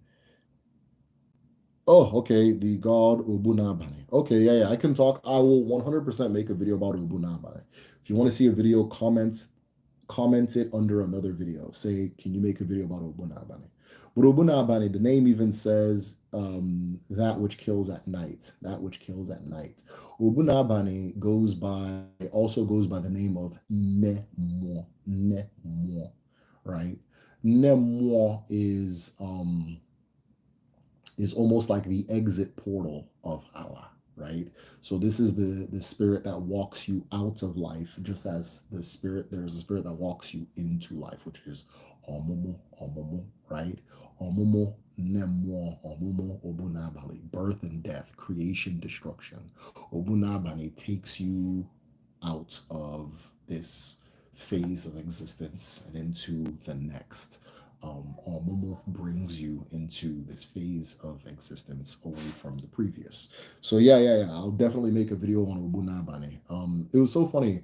I have this interview with, I don't know if you guys know Ugo Sirius, where he's talking about how Obunabane or Nemo revealed herself to him before he had any knowledge of her, because it just came to him that if there is an Omomo that brings you into life, there has to be something that takes you out. And he was thinking about it, and then like I don't know, I can't remember. He maybe had a dream. You have to go back and look. He talked about it during the interview, and he saw that somehow it was associated with like ravens. There was like a raven association, something like that. And then the name Nemo came to him, and he started googling Nemo, and he started seeing that Nemo had um was some people's last names, like it was a thing. So he started researching and found out that yes, there's a Nemo, it is associated with ravens, all these different things. There's also, I had this conversation with this author. I don't know if you guys know Chigozio Bioma. He's an author. I think I have one of his books up here. He's this guy. So he wrote Chigozio Bioma. I had a conversation with him. He was talking about in his community. I had a picture of him here.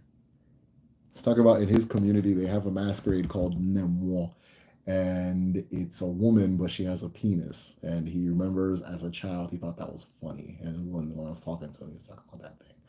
And yeah, so there is a spirit that is associated with that Ubunabane, Nemo, all those things. They're all connected. Ironically, I feel it's safer away from it's safer away from the Nigerian government. Yeah, that too. Yeah, that too. That too. Scented leaves too, yes. Is from the north, Nupe. Aganju is from Nupe. Carries 2 swords, holds a primordial force for clearing wilds for civilization, heat from underground, psychological strength. Hmm. Sounds Ikenga-ish. It sounds Ikenga-ish. So maybe Ikenga. Right? In Igbo land, can women have who have taken masculine or leadership energy return to the feminine? I read that they must then take a non-sexual relationship as the head of the household with a wife. Um, people always put this non-sexual caveat, but like, how do you enforce that, right? How do you enforce that? Um, okay. People always put the non-sexual on it just because of, I don't know, maybe Catholicism or something. But again, how do you enforce that? Man, I heard the old women in my once I got married, all the old women I grew up with just started saying how the most unhinged like it was like Clubhouse, like it was just the craziest shit. And so yeah, sometimes we prudify the past, right? And it's part of like a noble savage ideology, right? That's just not what was going on. So, but um return to feminine, yeah, if she wants to. It's not by force. If she wants to, it's not you're masculine, you have to stay that way. If and then what we consider masculine and feminine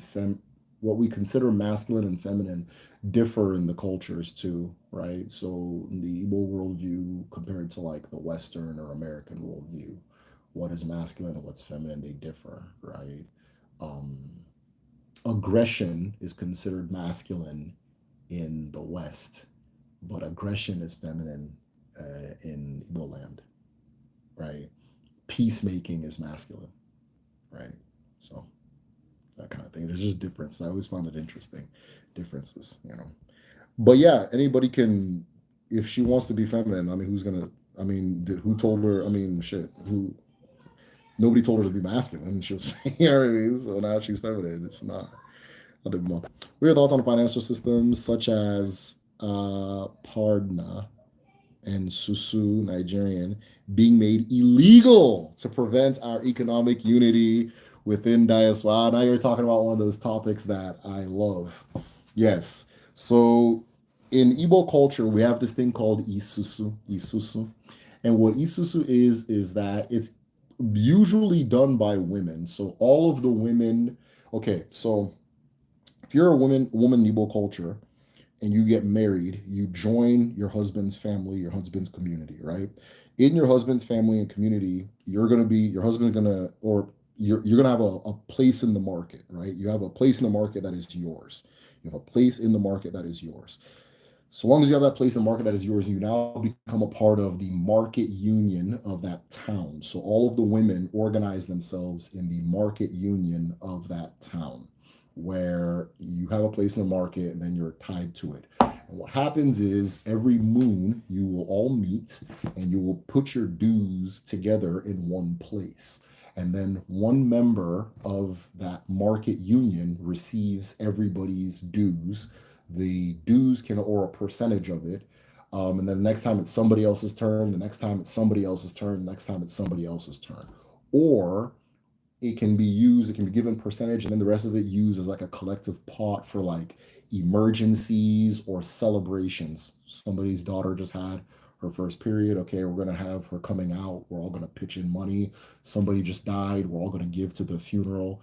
Uh, Somebody needs to go to the hospital, or is sick, needs to do XYZ. We're all gonna contribute. We need to build something. We all contribute. We build that thing and that kind of thing. That's how a lot of the school after the Biafra War, the Nigerian government destroyed everything in Igbo land. Within 15 years, everything was built back even better because of systems like this. Now, I come to find that, we were talking about earlier, a lot of these things survive in after slavery or during slavery. And one of the things that happened is that the black community or the black people in America use this Isusu system to build communities uh, during and after slavery, right? To build independent, self-sufficient communities. They don't need to go to the what we call the Oyibo Bank to get a loan and so on and so forth because they have their own bank amongst women. They have their own bank amongst the church, right? And that kind of thing. And so what ends up happening is in a lot of states, they start making this system illegal. They start saying, oh, it's a scam and wah, wah, wah. And they start making these isusu system, which they call susu in the Caribbean and North America. They start making this system illegal to kind of one take away one of the pillars of the community that's keeping people alive. Because the same way we used it to survive Biafra is the same way it was used in North America to survive Jim Crow. So, okay, they're surviving. We don't want them to survive. Take it away, right? So they start taking that shit away, making it illegal in different places and so forth. So yeah, I think it's ridiculous that it's illegal. I think it's one of those things that'll be very difficult to fight because now we're talking about the people who really own this country, which are the banks. I feel like this is something that benefits them. But people can find clever ways to make it happen. People can find jurisdictions where it is legal. It was mainly made illegal in states where Black people were getting too much money. So there's some states where they didn't come around to it, right? I'm sure Wyoming doesn't have a law against it, right? That kind of thing. So Chi of Asia and Africa is the same? No. So Chi of Asia, the Chinese Kui, I think it's called Kui or Chi. It sounds more like Ikenga. It sounds more like Ikenga than Chi. So Ikenga is what's they call one of the names for the Ikenga is the gift of my Chi, the gift of my Chi. So there's a correlation, there's a similarity, but they're not exactly the same thing, right? The Igbo Chi gives you the Chinese Chi, if that makes sense. I don't know. You have a baritone voice. Sing in choirs? No, I don't sing. I don't sing. But now I know the name of my voice. I appreciate that. I didn't know that's what you'd call it. Why are so many ladies interested in taking male positions? Okay. Bro, I don't know. If you take his spot, how can you simultaneously hold your own? Can you have it both ways? I don't think so. Yeah, I don't know what the hell that is. I don't know what that is. It's insane. Like if I say something's for women and something's for men, every single person will automatically think the male one is the valuable one. And nobody's gonna give a rat's ass about the women's one. And we have this problem at home too, where I say this, I say this over and over, and I'm not saying this because I'm just saying it. I'm saying it because if you were to rank things I say in importance, this one is easily top five. The traditions that are in danger are the women's traditions. The men's traditions are fine. They're not gonna go anywhere. Every Almost every Igbo man you meet is going to take a title. If it's his time to hold off for, he's gonna hold off for. He's gonna wear you. You're not gonna have a hard time finding a guy in a red cap. You know what I mean? You're not gonna have a hard time finding a guy in Ishagu. You're not gonna have a hard time. All these different things for men. You're just not gonna. But this Isusu that I just talked, that Isusu thing I talked about that women do, good luck. Aka, good luck. Good luck. Dream reading, good luck. Even anything pertaining to eke, good luck. You're not gonna find it. But then the women will start asking me about Ikenga, asking me about chieftaincy, asking me all this. Like, okay, fuck yeah, let's just make this shit. You know what I mean? And I think that from maybe like American kind of women's rights movement thing, it's just like an accidental glitch, if it makes sense, where in the West, men allegedly had these things that they didn't allow women to access, but women didn't have things of their own. So, in order for them to create maybe in the West some kind of equality, you'd have to give women access to the men things. In the Igbo tradition, there are things for men, there are things for women. The colonialists got rid of the things for women. And there are fragments of them that still exist, but the women that are alive, sorry to say, aren't super interested in them. They're interested in the men's shit, right? And you can't convince them. You just can't convince them that no, that's if you any Arashi you go to, any Arashi you go to in Igbo land, the core of it is the Omumu. There's nothing like an Ikenga, like, the core of it is the Omumu. Good luck getting someone to give a rat's ass about almost. So yeah, I don't know what that is. I really don't know what that is. I don't. I don't. You know what I mean? Anyways, man, I think it'll balance itself over time. I just think it's like it's a context issue based off of thinking like a Westerner, where like man equals valuable, woman equals not valuable. And so it's like, well, how come men just get to do that? I want to do that too. It's like, okay, you can, you know what I mean? But we got plenty of it. It's your thing that we don't have, right? So in order for me to learn about Akaraka, we had to find one little very kind of like, no disrespect to him, a little paranoid for good reason to Debia, who doesn't even want to like, once he heard this had anything to do with the internet, he's like, yo, I'm out. No, no, no, no, no, no, I'm out. I'm out. And it was a man. It was a man, you know? And it's a woman's tradition. Uli, that thing, oh, good luck. Good luck. You're not going to find it. Good luck. Market union. Good luck. Good luck. Masquerade society. Alive and well. Alive and well. Do women want to join the market union? No, that's for poor women. That's Raz. That's ghetto. I mean, ghetto is the American term, right? I don't want to do that. Isusu. No, I don't want my own. Nah, you know. So I don't know what the hell that is. You guys got to stop that shit, you know. And as a married man, you know, it's ridiculous for me to be speaking on these issues because it's not in my culture. It's not my business, and it's feminine of me to be talking, if that makes it's girly, as Arnold would say, of me to be talking about it, but I have to because it doesn't. People are just not organically giving a fuck. You know, the people who should give a fuck are not organically giving a fuck, honestly. You know what I mean? And I wish they would, but maybe just hey, maybe it's just gonna go. Maybe it's just gonna go, and you have to be ready for it. Not traditional, not any focus, but consider the law of the land. Anything pertaining to Allah. Ah, good luck. Good luck. Amadioha. Amadioha. Amadioha. Everybody, Amadioha. Ahmed. Allah. Allah. The actual one that's important. So the main one, the one that's more important than Chuku. Good luck. Good luck. Good luck. You know what I mean? So, oh yeah. Drumline. Yeah. Okay. Or denying focus, but consider the law of the land makes susu illegal. How can we circumvent this? Any ideas? Um, I would love for people who are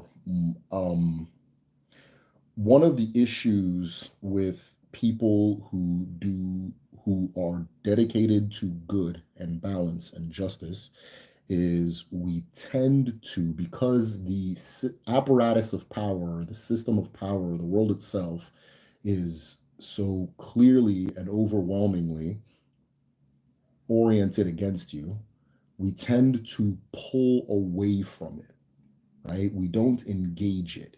So if there are laws that are make this thing illegal, we either accept it or we sneak and do it until we're caught. I would like to see us re-engage with the world around us and fight to make it legal.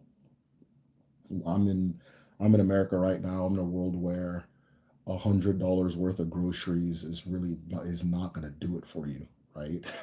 $100, and I've only lived in states that have low cost of living. $100 worth of groceries is barely doing it for anybody these days, right? That's like a week ish, right? That's a week of taking it easy, you know. And so things like that are becoming more and more necessary. And it doesn't make sense for people to be, if that's illegal, then how come you guys can make all these apps that are somewhat similar, right? If I call it an app, it works. But if I do it the way, not hurting anybody or nothing, then all of a sudden it's a problem. That there's no other than hardcore unrepentant racism. There's no reason why Isusu should be illegal. So I think that we have to re-engage our societies and mobilize and talk to the right people and start. It's not hard to put a bill together,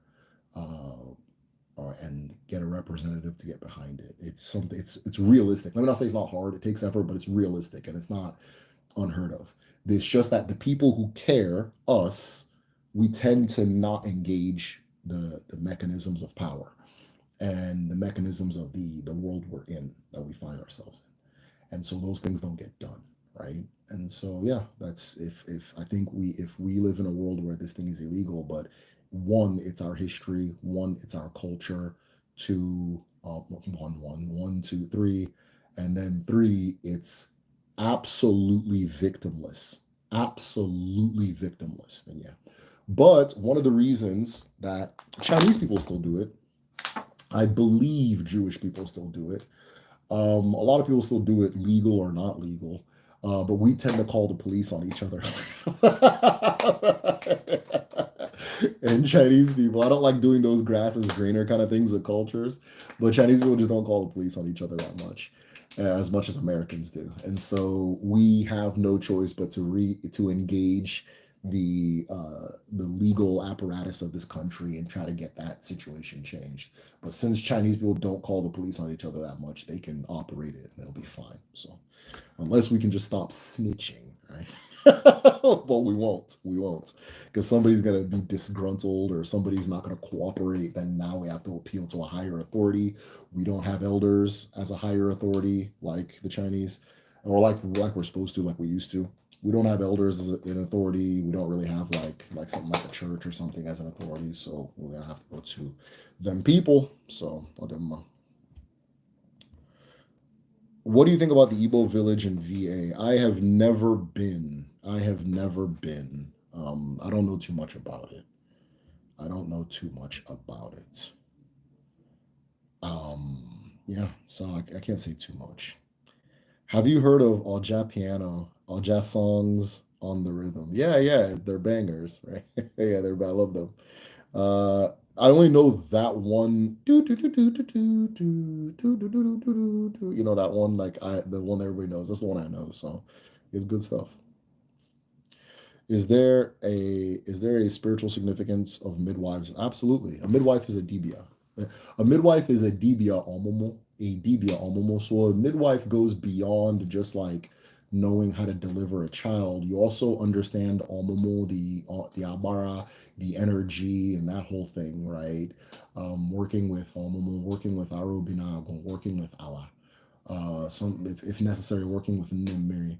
A midwife is in Odinani is referred to as a dibia omomo, or is in line omomo, as almost all of them are women. You know.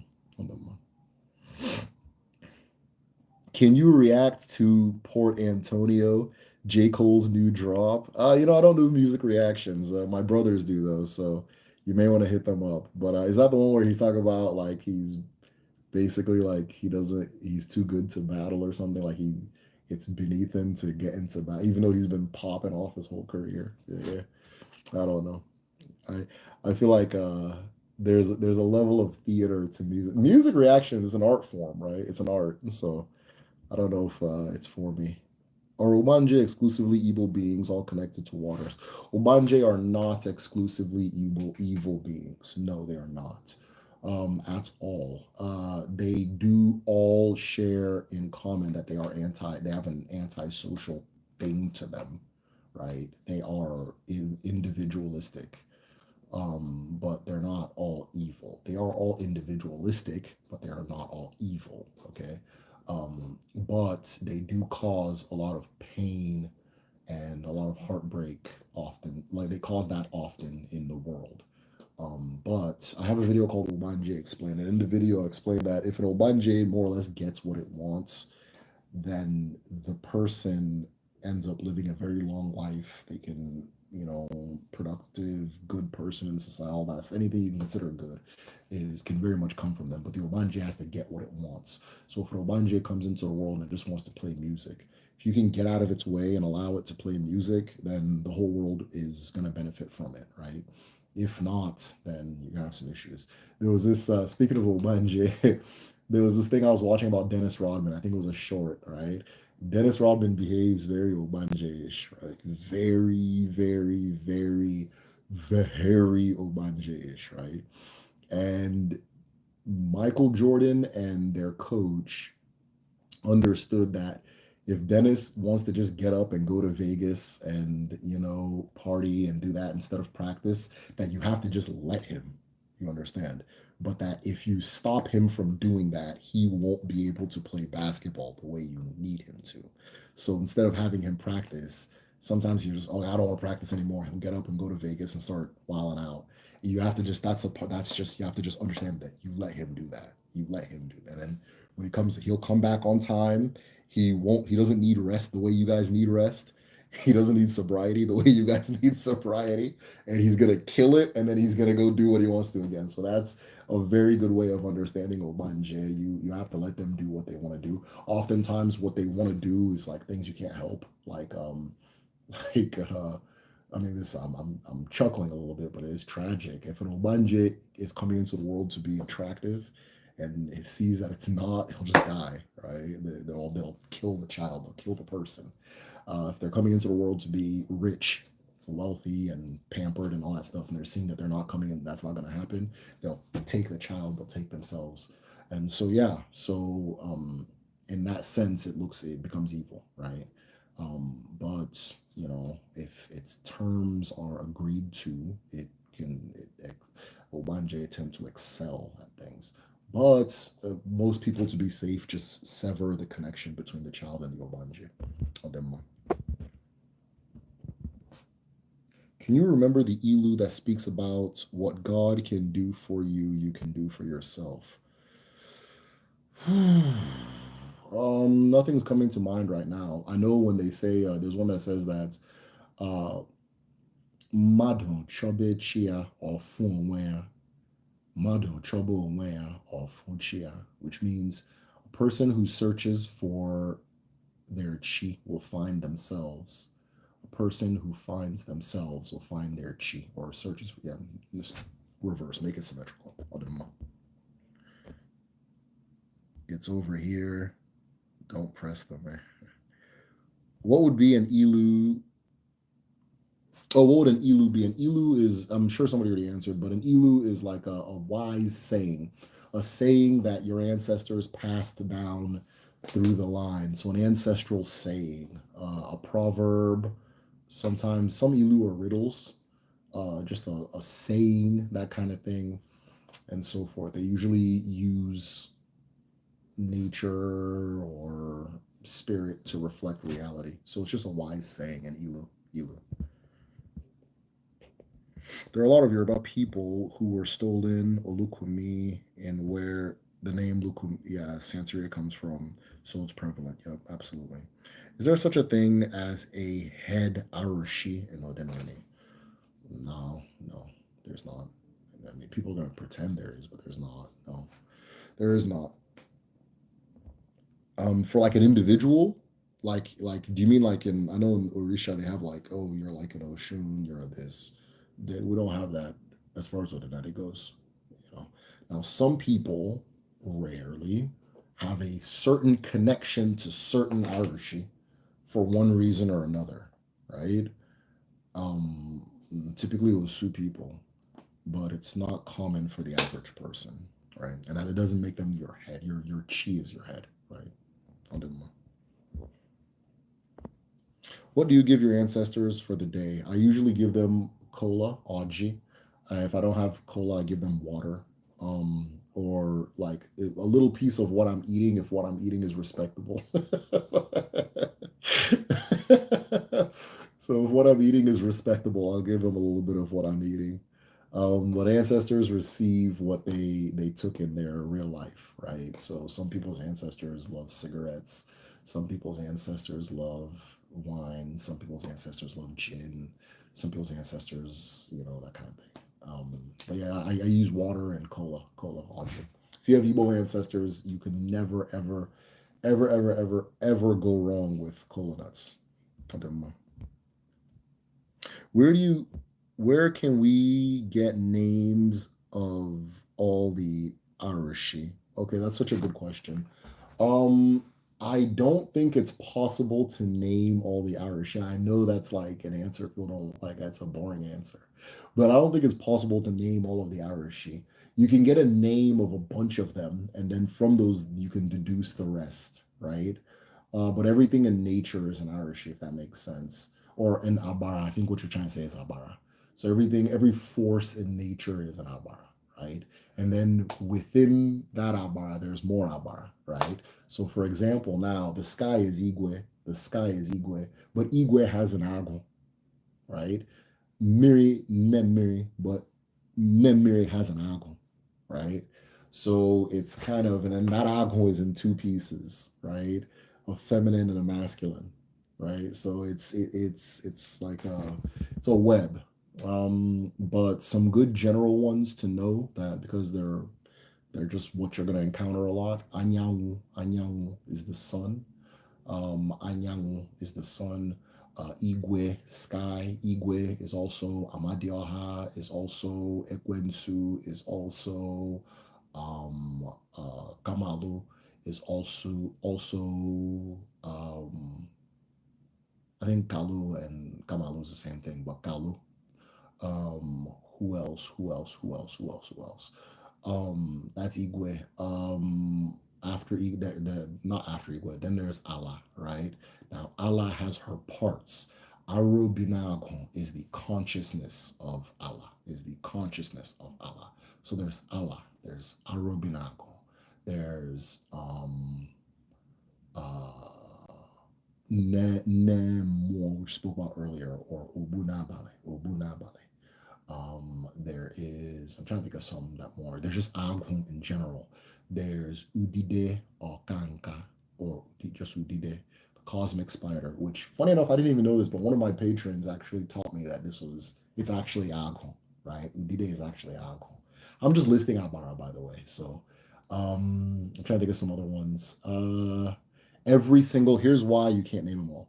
So while we can say Nemiri is water, every single body of water is a different incarnation of Nemiri, if that makes sense. So my water is called Njaba. Some people's water is Hidemili. Another person's water is Imo. Another person's water is Oshimiri, Niger River, Atlantic Ocean, right? Whatever. Some people's Nemiri is the Mississippi River. Some people's Nemiri is the Thames. Some people's Nemiri is the Yangtze, right? Every single river now becomes its own. I'm trying to think of some more. Of course, Chineke, right? Chineke, Chi and Eke. Eke has many incarnations. There's Uwa, the universe. There's Nechuku, also the universe, just another name. There's Nete, mother of the cosmic strings. There is Komosu, right? Still the same thing, the universe, but like more referencing the chaos element of it. Who else? Chi, Chuku, Osebuluwa. All kind of the same thing. Chi, Chuku, Osebuluwa. Babangolo, Ogene. All of this is Chuku. All of this is Chuku. Chuku Okike Abiyama. I don't talk about Chuku Okike Abiyama. No, Chuku Okike Abiyama, which is also Chuku Okike Abiyama, right? There's Anyanwu. There's also Anyanwu's full name is Anyanwu na Abara, yeah. So Abara, the Abara of Anyanwu is also its own Abara, right? Which is the rays of the sun. There's Awful, there's Ogu. I mean, this thing can go forever. It's infinite. But just understand this. The basic DNA as far as Odinani goes is Chi and Eke. Chi na Eke. Chi na Eke. Just know those two. And know that they recreate themselves on different levels over and over and over and over and over and over and over. Okay? They recreate themselves on different levels. So all those things I listed, I'm either listing the chi elements or the eke elements of a duality. So there's Ofo, Ogu, Madu, Mo, Ala Igwe, Intanimo, Okpuniche, trying to think of some more. Anyanwu na Abara. On and on and on and on and on. So it's Chianek. Everything's really just Chianek, Chinaeke, the mother and the father. Chineke, Chineke, Chinaeke, right? Mother, father, and then they just the pattern repeats again and again and again. So within me, myself as a person, I have mud, which is the feminine. I have mo, which is the masculine, which is the chi. So mo and chi are sometimes interchangeable in some places, right? Because again, it's just the ethereal aspect of this duality, right? So how many are Abara comprise of me? There's a whole bunch of them, right? So it's hard to say how many because it's the same two just repeating themselves over and over and over infinitely. So I'll do more. Okay, what do I give my? Are there any personal food taboos in Odinani? Yes. So the easiest answer for this is to check what your ancestors considered food taboos. If your ancestors did not eat it, do not give it to your ancestors. If you do not give it to your ancestors, do not give it to yourself. And then within Odinani, as far as Igbo culture, food taboos are usually specific to towns. So different towns will have their own. My own, we do not eat reptiles. We don't eat animals that have scales. We do not eat. Of course, reptiles goes with pythons. There are some towns where they don't eat monkey. They don't eat monkeys. Um, Different things, just different things. There's towns where you don't eat snails. That we don't eat snails in this town. Every town in Igbo land will have its food laws, like the foods that you don't eat. The indigents of that city do not or town do not eat, right? And they're going based off what their ancestors did not eat and so forth. So be mindful of what your ancestors ate and didn't eat. That's actually where you're going to get your dietary laws is from your ancestors.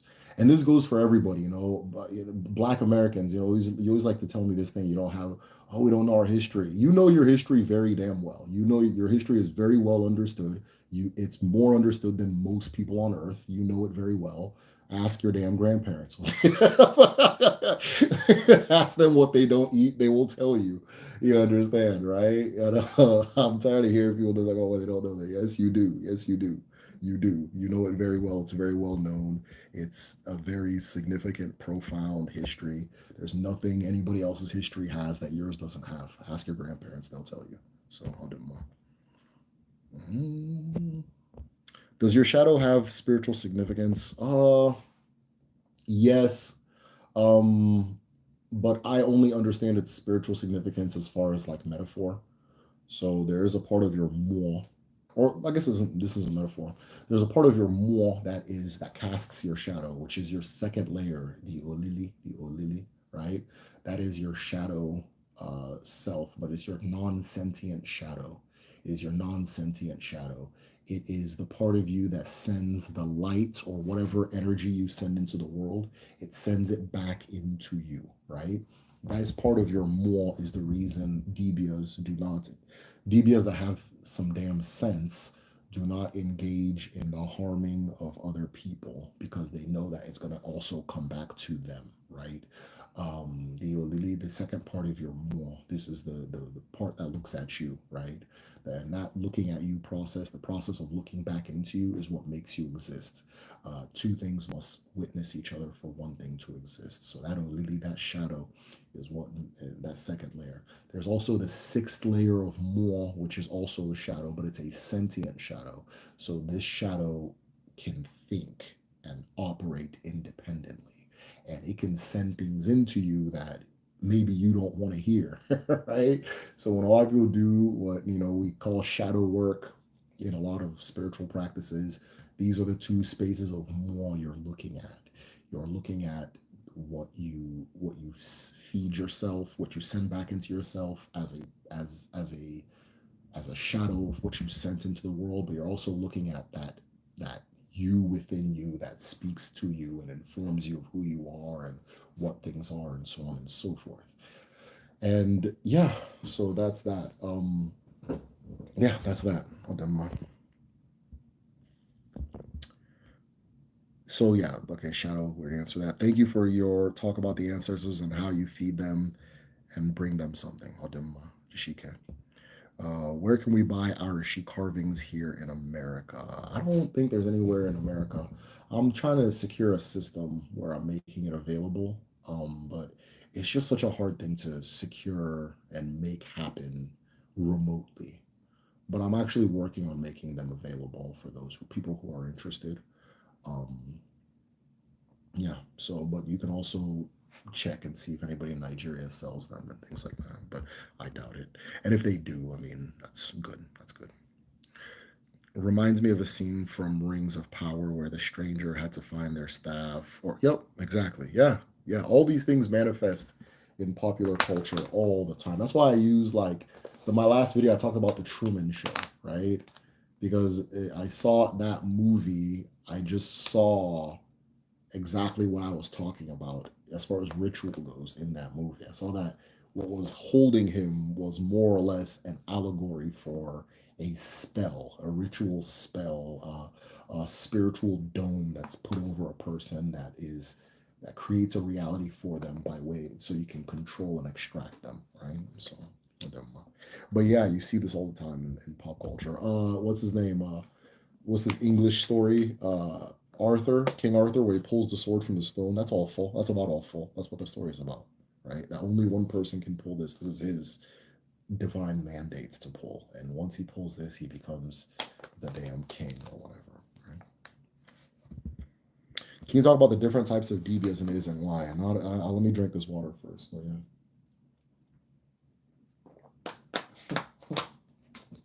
Yeah.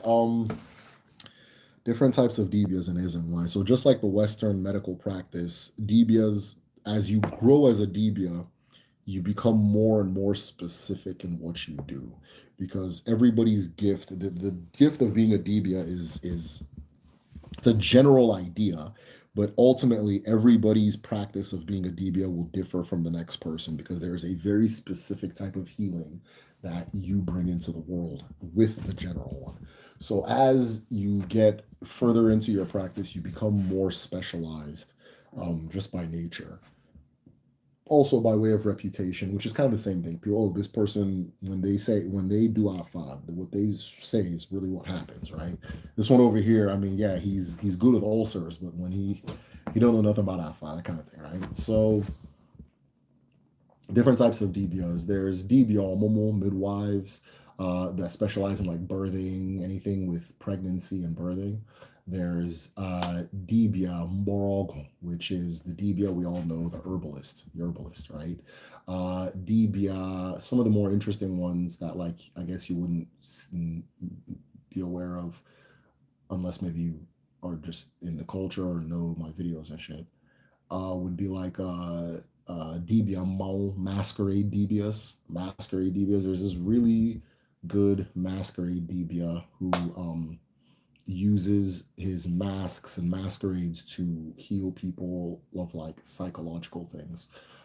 He's really awesome.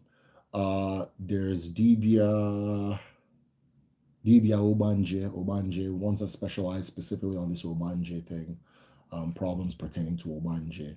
There's Dibia Igwe or Dibia Amadioha. Those are weather DBAs that work with the weather and sky and you know just anything pertaining to weather, rain making, uh, lightning thunder. No, not lightning, thunder making. Um, that kind of thing. There's DBNC. These are like you guess you'd call them chemists, right? You call them chemists now. They specialize in working with like uh, utilizing chemicals, um, poison weapons, different chemicals to do different things, break down metals, that kind of thing. There's Dibiafa or Dibiaro Binago, right, which are divination or diviners, divination, Dibias, Dibiafa. Um, so the people that do divination. Uh, tu- tu- tu- tu- tu. I mean, if there's a subject, there's a Debia for it. So that's maybe the best way to put it. Debia, what's this one?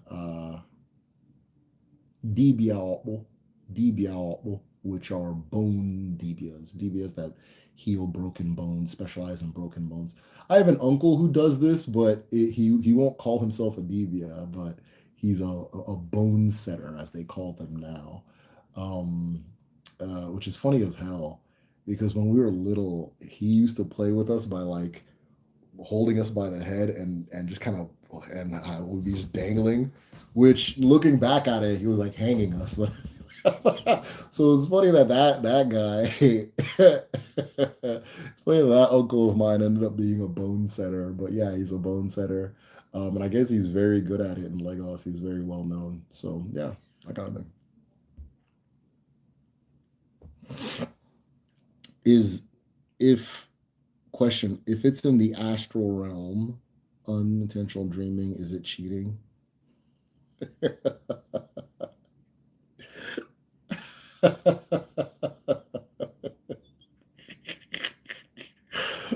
That's that.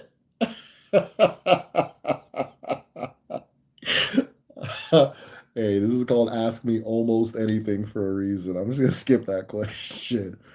All right.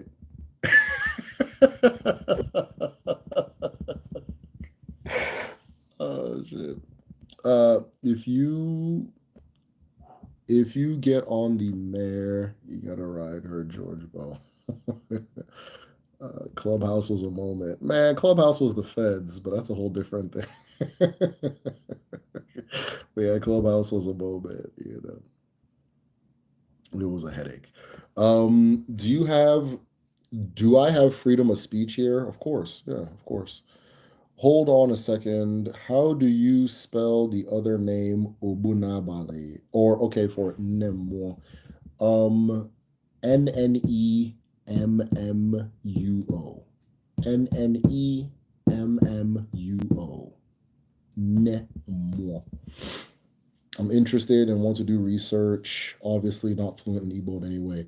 Hey, join Kedu. We have an Igbo language school. www.kedu.me.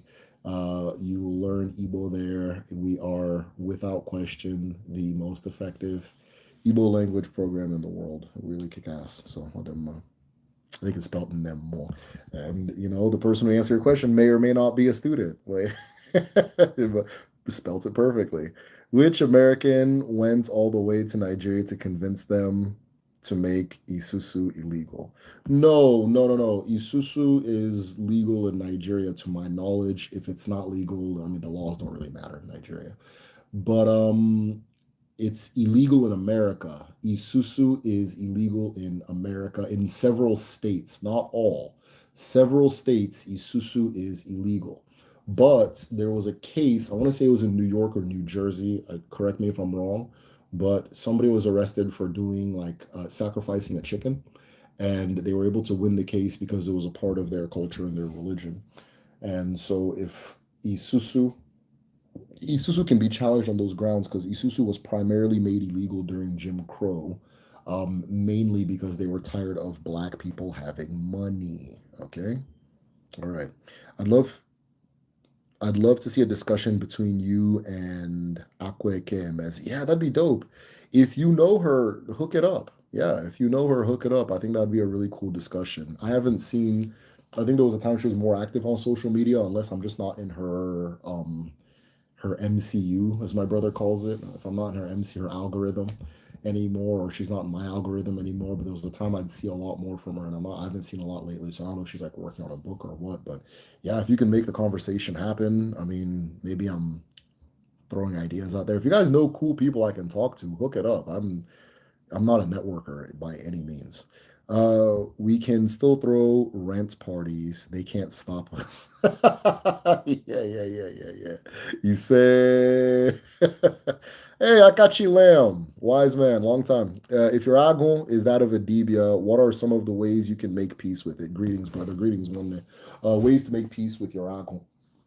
There is a thing known as bringing down your chi.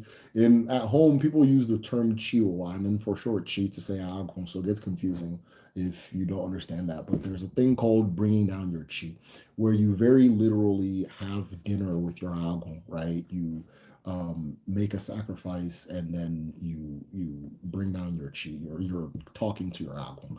And what you're doing is you're letting your agon know that okay, I understand who I am. I know what I am. I know my path.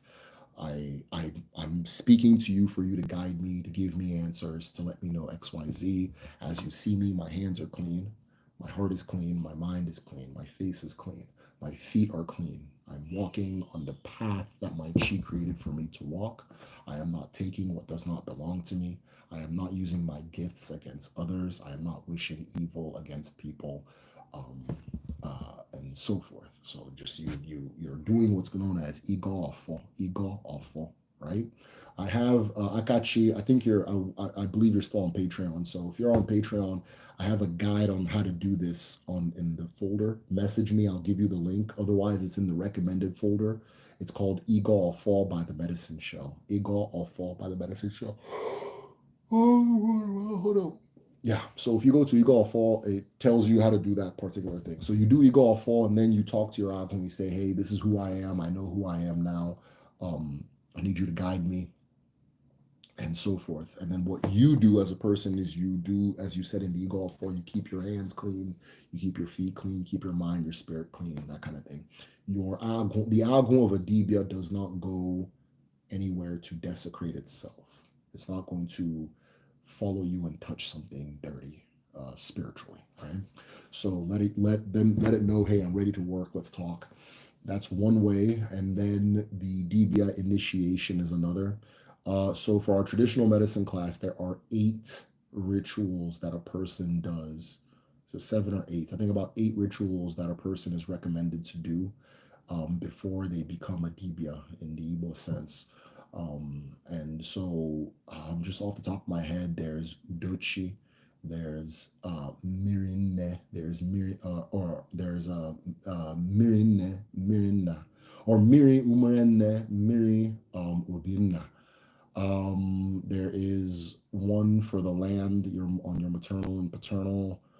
I'm not remembering the rest. And then there's your official Irago, right? Your Irago begins with that ceremony where you're sitting down, you're talking to your Irago, and then there's a period of like extended fasting and isolation. Think of what the Buddha underwent. Think of Jesus doing his 40 days, 40 nights. I think Muhammad went into like a cave or some shit. Think of all those things. That's Irago. That is Irago, right? So you're really locking in and that kind of thing. Fasting, meditating, eating Aji cola. And then from there, after that, right? So what tends to happen is in a lot of at home, during your ROG home, like you can be told many things depending on who your teacher is. A teacher can tell you to just look at a tree until you see yourself in that tree. And then once you see yourself in that tree, you've begun. Go into the forest until you see the spirit of the forest. Go into the forest until you see your guide, which is Arobinago Nemo Ogo. Go into the forest until you see dwarfs with dreadlocks. Um, just you can be told different things, but it's more or less go until that eye opens, your seora, your spiritual eye. Go with have that go do some one thing so long that it opens, or deny yourself everything but one thing for so long that it opens. So during the traditional medicine class, we talk about those things, kind of guide you through it if it's something you're interested in. Wow, do you know a video that informs about traditional femininity? I have not made a video on it yet. I don't know if we've even put it up for vote yet. But I would like to make one soon. So that is a good idea. If you can comment like traditional femininity or women's that kind of thing, comment that would be good. Some videos I can point to right now that will point you in that direction are Omumu Explained. Older video, OMUMU Explained. There's Allah Explained, ALA Explained. There is Eke, or is it Netriku? I think EKE Explained, or NNE space, or maybe as one word, who knows? CHUKWU. Okay, that's another one. There is Aro Binago Explained. Aro Binago Explained. There is Ogwu, OGWU Explained. Arobinagu spelled Arobinagu explained. Um, oh, there's market. Yeah, the market one, like markets explained. Just type in medicine shell market explained, something like that. Market explained. Damn, I've done a lot of women's ones. Yes. Okay, I thought I was tripping. There's the market one. The market one is really that one's really gonna. That's pay attention to that one. Okay, market. These are all a lot of them are old. Market explained and then traditional education explained. Those videos are all going to more or less tell you what I'm going to tell you in a like a more women's video. But there's more that can be said. So if you want that, just comment under any of those videos. And then there was one that came to mind, but it just left me. Oh, Nemiri, NNE space MMIRI. Just any video that I wrote or I spelled out will that's like your library for women's understanding or the women's perspective on Uganani. So, oh, and then Akaraka. I'm sorry, Akaraka. I think most of my videos are women's stuff anyway. I think like every one of them except like the Chi video and the Amadioha video, honestly. But the Akaraka, Akaraka, explained on them. Are you for Biafra? Man, hell yeah. Why do you have a video? Okay, are you for Biafra? Yes, I am. Men have a thing where women's traditions are awesome, absolutely. There's honestly not as much info on women's traditions. It's hard to be invested in something you don't have an idea what it should even look like. That is absolutely true. So I'm going to work on making that more available because it is something that I've just noticed. Like I do hit a roadblock when it comes to a lot of women. Like whenever it's time to research a women's thing, I have to. The effort is so much more. Like it's so much more effort. And a lot of the things I do, the average person won't be able to access that. So I'm on my end, I'm going to work on like not only making it more available, and I've made a lot of it available, but like kind of organizing where it's at so you can be like, okay, just look here. But I gave some videos to start with. I think a general video as far as like, okay, what does this even look like? I think that would be good, right? So that should be coming soon. Yeah, we need a book on women's traditions. There are some good ones. Uh, uh, this book. All right, this book is amazing, right? It is The Water Goddess in Igbo Cosmology, Obuide of Oguta Lake. Obuide of Oguta Lake. So, a lot of my understanding, and this is what I really like about that book is it. Let me hold it longer so that maybe those who want to write it down, I'll hold it for longer. So, one of the things I really like about this particular book is that it gets kind of granular because it is like a look at the culture and that kind of thing as very specifically Oru Igbo, which is the type of Igbo I am, culture and so forth. And it focuses on a hold on, there we go. It focuses on uh, a specific shrine to Nemiri, or in this case, Obuide, as she is called in that area, who as she is in that area, Obuide. But it's focused on Nemiri and like what her following looks like and what that's all about and so on and so forth. She quotes Flora Nwapa a lot. Let me see if I have Efuru. And I don't want to like bury you guys with like books, but any of or like like things. 'Cause I'm just listing off a bunch of stuff, but anything I'm saying, all of just one of those will take you to a really good place and help you understand very well. So she talks about these like the culture of the shrine, and how like it also serves as like a shelter. I don't want to say like a homeless shelter, I guess, but like a refuge. Perfect. It serves as like a refuge for like a lot of people who like society tends to like outcast or a lot of people that are in distress and for some reason don't have like adequate support. The Obuide Shrine. Um, it is run by Ndimiri Uriye people, water people. So it is very hippie-ish in its nature. But yeah, it's that one is really, really, really good. Efuru, if you want to just see what a good place to actually start would be reading EFURU. I wish I had it here. I don't think I have it here.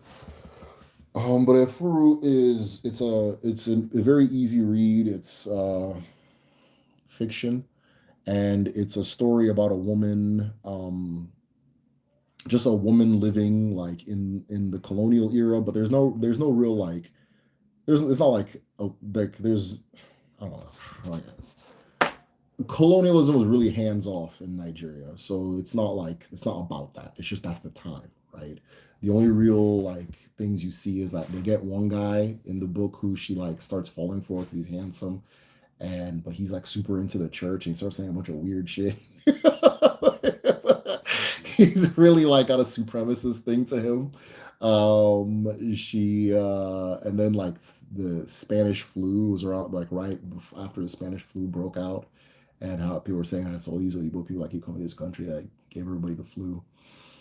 And yeah, and it's just a really good book, but it gives you like an idea of what the life of a woman would be in that time and so forth. And just so it's just such a it's a different, very different perspective than like you're used to if you've read like Things Fall Apart, which is also good too. But the two of the books complement each other very well. So I don't mind.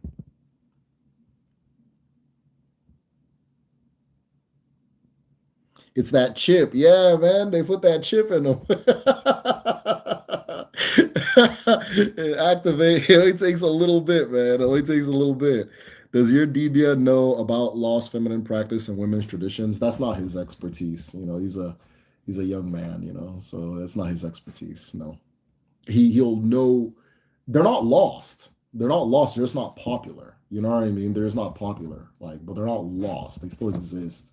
You can still it's all there, but it's just not like once somebody starts feeling like they have some money or education, they don't want to do it. So that's but it's still there. There's people that do it. So it's all there. It's not lost, but any it's not his area of expertise.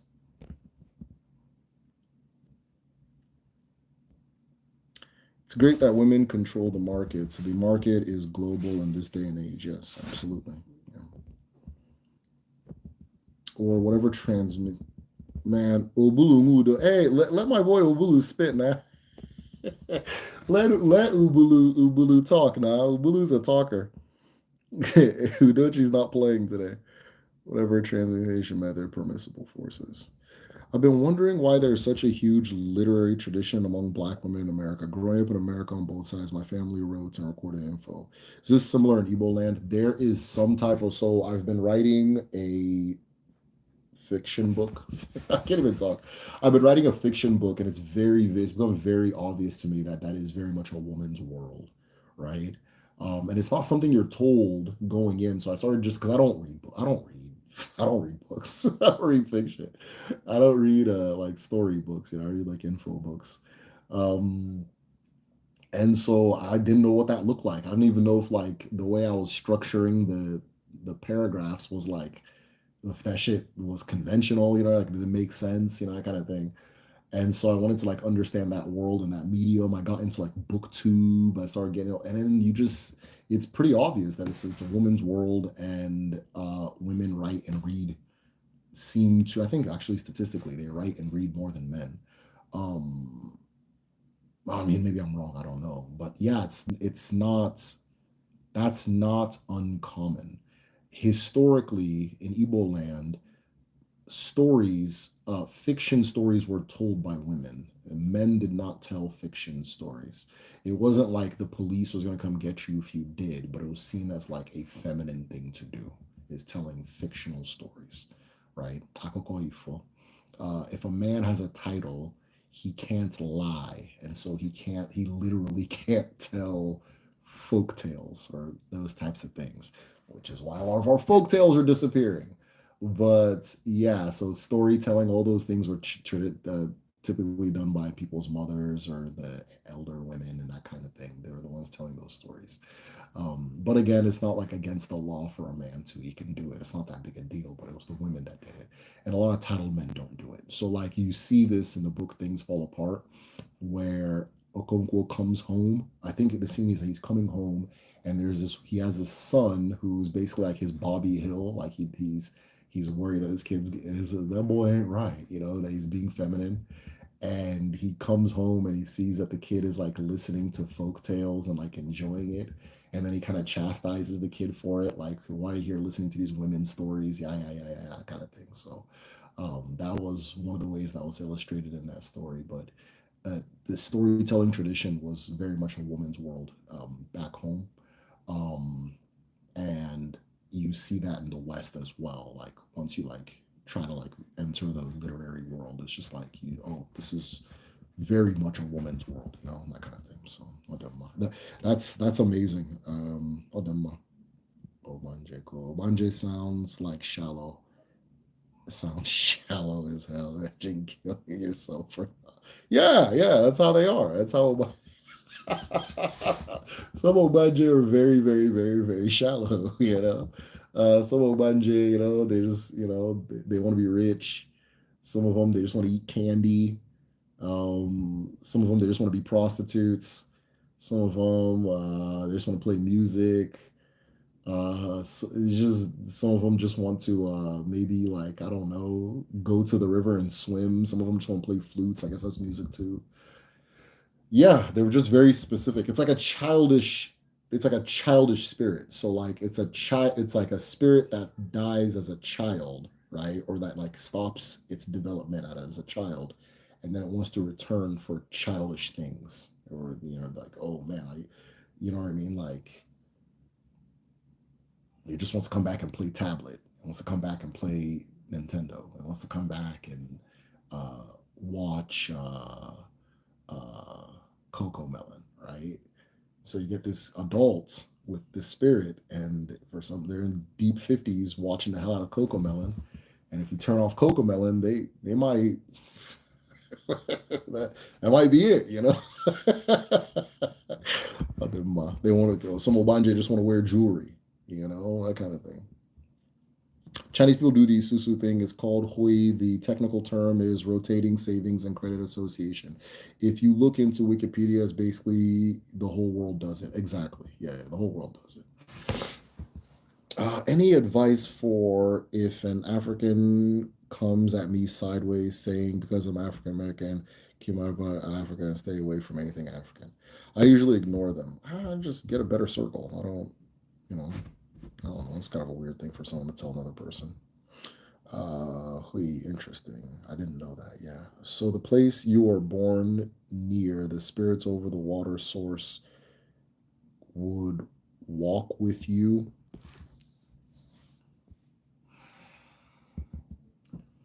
It it's not based on where you were born. So in the African, and I mean the real Africa, they got fake Africas too, but the real Africa, you're not from where you're born, you're from where your ancestors are from. So like, if you ask me where I'm from, I'm going to say I'm from Umokwe. But I was born in the US. And if I went to Umokwe and told people I'm from the US, they'll look at me like I'm out of my mind. Because that's just not how we contextualize where you're from, right? And you're from where your ancestors are from. You're from where you're indigenous to. You're from that kind of thing. Or like maybe your people went and made a new pact with a new land and that kind of thing, and they own it, and that's where they get buried and all that stuff, then fine. Um, but it's not like, I'm Chinese, but my mom had me in Russia. Now I'm Russian. That's not how we contextualize things. And so it's not really the water where you were born, it's your ancestral water. It's the water where your people are home at. So there are people, yeah, that's just it. That's just it. So if I were born in like Idemili, right? Like another part of Igbo land, the rivers, Idemili. If I was born there, I'd still be in one Jaba. I'd still be from Njaba, right? But because I'm in community with Idem, let's say I live there, I can still go to Idemili and give offerings and do all that. It's not like, oh no, I can't deal with this water because I'm not from there. That's not what it is. It's all water. It's all the same thing, right?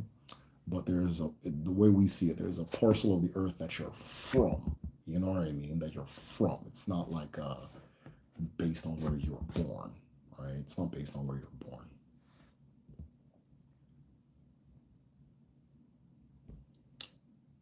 Under my, do you, what do you think about? Hold on. What do you think about scientists influencing formation of hurricanes and earthquakes? There are levels to it all. I think it's possible. It's not my area that I cover, but yeah, it's definitely possible. Absolutely. Said the history is extremely well done. Oh, you talk about Black America? Yeah, yeah. It's probably one of the most well documented ass histories on God's green earth. And then like sometimes you guys let some goofy people say weird shit to you. Like somebody will come from like I don't know Pakistan talking about you don't know your history. Like nigga, like like we have a census. Like what are you talking about? Like you know what I mean? Or you guys have a census. Like look, I'm exceptionally into ancestral history. I'm abnormal. That's not a normal thing about me. I can go back 8 generations, right?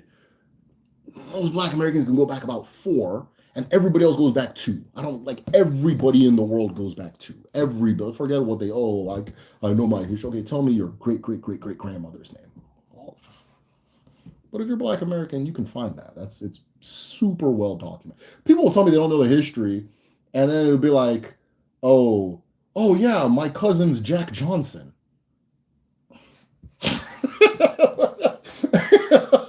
Oh yeah, yeah, my cousin was my grand aunt is Ella Fitzgerald. Like, man, I know your history. If you don't know it, yeah, we can go look on Wikipedia. It's all there. You know what I mean? Like, yeah, they're always related to someone famous too. Talk about you don't know your history, like, you know, yeah, I don't, yeah, just stop saying that. That's ridiculous. You know your history. You know it very well. First time I spoke to another Igbo person in America, they pretty tell me that Igbo comes from Hebrew. So I mean, yeah, you gotta just ignore dumb shit. Yeah.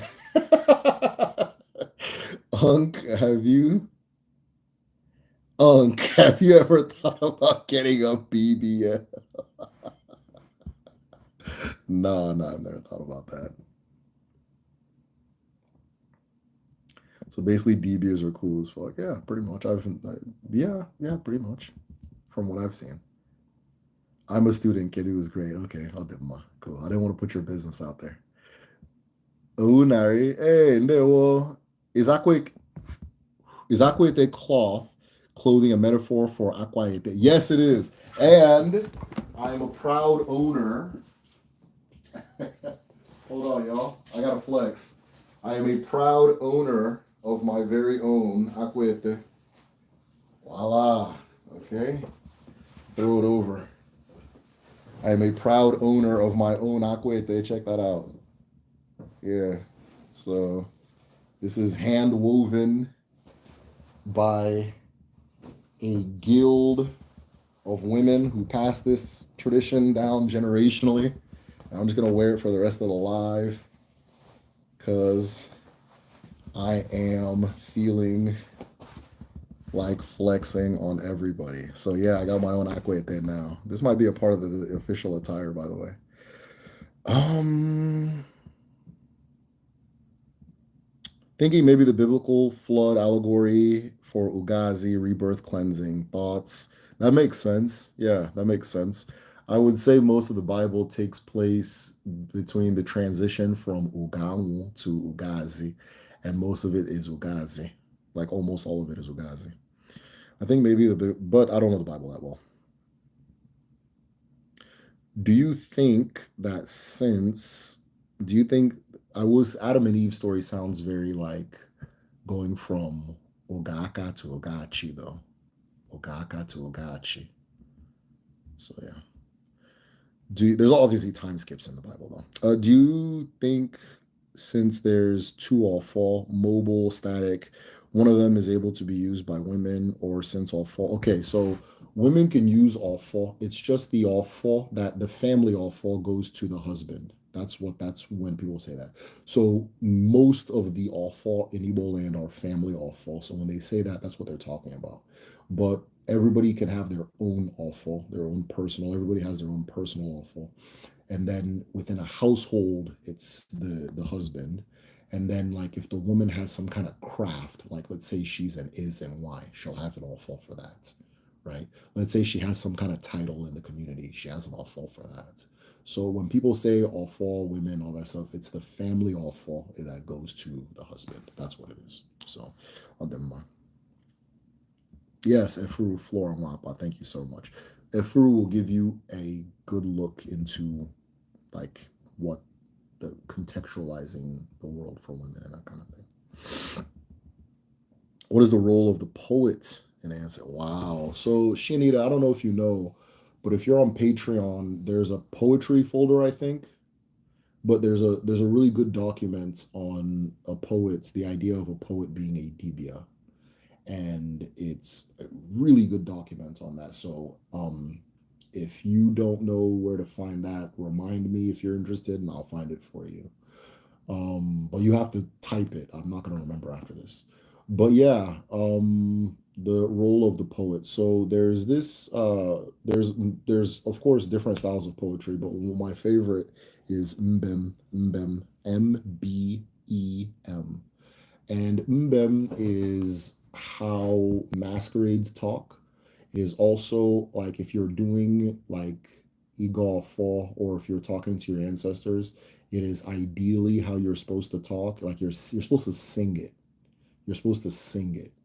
It is the way like when you do Afa, ideally the DBA is supposed to deliver the answer that way.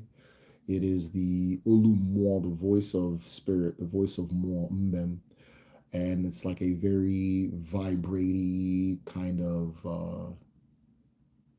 singy, declarative way of delivering. Kind of sounds like how Juvenile used to rap, like a rapper Juvenile, kind of like that. I remember when I came like not like right when I came to America, but I remember hearing Juvenile's first album. I was like, holy shit. And it's just one of those things you see, but like nobody's gonna understand it. So you got to keep it to yourself for like 22 years until you can finally share it on YouTube. Well, yeah, it kind of sounds like Juvenile. Yeah. Yeah. But yeah, it's like, I kind of like that. So, but yeah, but Mbem is Olumo. So when communicating on behalf of spirit, you use that. That's the tone you use. I'm too close. Hold on. I'm way too close. So yeah. There they go with the evil Jewish BS. Also, Manje possessing spirits mean well, possess some. Okay. Also, are Obanje possessing spirits meaning what meaning will possess someone without them know it? Yeah. It's not consensual. It's not they pick who they want. You wearing that robe, brother, you say. Yeah. No, I love this thing. Uh, is is it traditionally appropriate for a woman to be Nze Ozo? No, women don't take Nze Ozo titles. Women do not take Nze and Ozo titles. Okay. Uh, the wife of an Nze is a Lala. The wife of an Ozo is a Lala. But the title that women take that would kind of be similar, but I don't want to say it's similar because this almost makes it like a shadow of the other, is Odu, the Odu, O-D-U, O-D-U. So an Nze or an Ozo is reflecting Chuku. An Nze or an Ozo are reflecting Chuku. The term Nze, the term Nze is the one that is hidden away, the one that's hidden away, the one that's hidden in Obi-Chuku, the one that goes into Obi-Chuku, right? Ozo, same thing, the one that is hidden. Ze, hidden away. Zo, hide. Ozo, the one that's hidden away. Eze, the one that is hidden away. Those are all chuku, chuku, chuku, chuku, chuku, right? So who is reflecting ne chuku? It is the odu, odu, odu, the being, state of being, existence, right? Do the birthing darkness, the birthing darkness, right? Udu is also bone, is referred to as bone, the physical matter, right? The physical part, Udu. And so Udu is also referred to as Opo, which is again bone in some communities. And so an Udu will wear ivory on her wrists and on her ankles. Big old ivory joints on her wrist and ankles and neck. And the Udu, they wear whites. They're part of there's an organization of them. There's also the title of Omo, which is short Omomo, right? Omo is one, but the Omo is almost like Omo is like an is. It's like one at a time, right? It's not like multiple people answer Omo.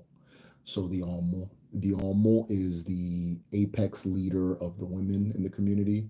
The Eze, or the women's affairs kind of things. The Eze, apex leader, men's affairs kind of things.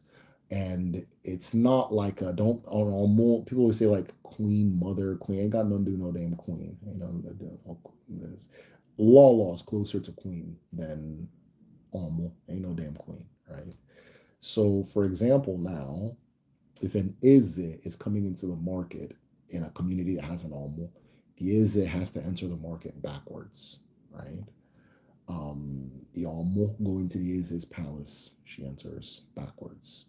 And so it's just kind of a thing going on. I've been nice. I'm a poet, started writing before I knew how to read. Damn. I use my poems to make declarations at my altar. Would love to know more about this tradition. Mbem. Yeah, Mbem is awesome. So if you could message me on Patreon, I'll send you like some videos and I'll kind of talk to you about it, that kind of thing. But yeah, Mbem is still alive and well. A lot of Mbem performers are become like celebrities um, at home, and they make a really good living from it now because because people are really vain. Well, they're vain in the Western sense, but it's just that we don't think that way. And so whenever somebody does like something, they want to have like a of somebody come and do them for them to come and let everybody know how awesome they are and that kind of thing. So like you build a new house, you start a new company, you build a factory, you have somebody come do them and let everybody know that, make a poem for you to let them know. Kind of like I guess how in Europe they used to have like people commission people to do art for them. So yeah, same thing. And yeah. So a lot of them has become big business at home now. And of course the masquerades use them, they speak in them, um, and so forth. Like if you go to Ajofia, Ajofia,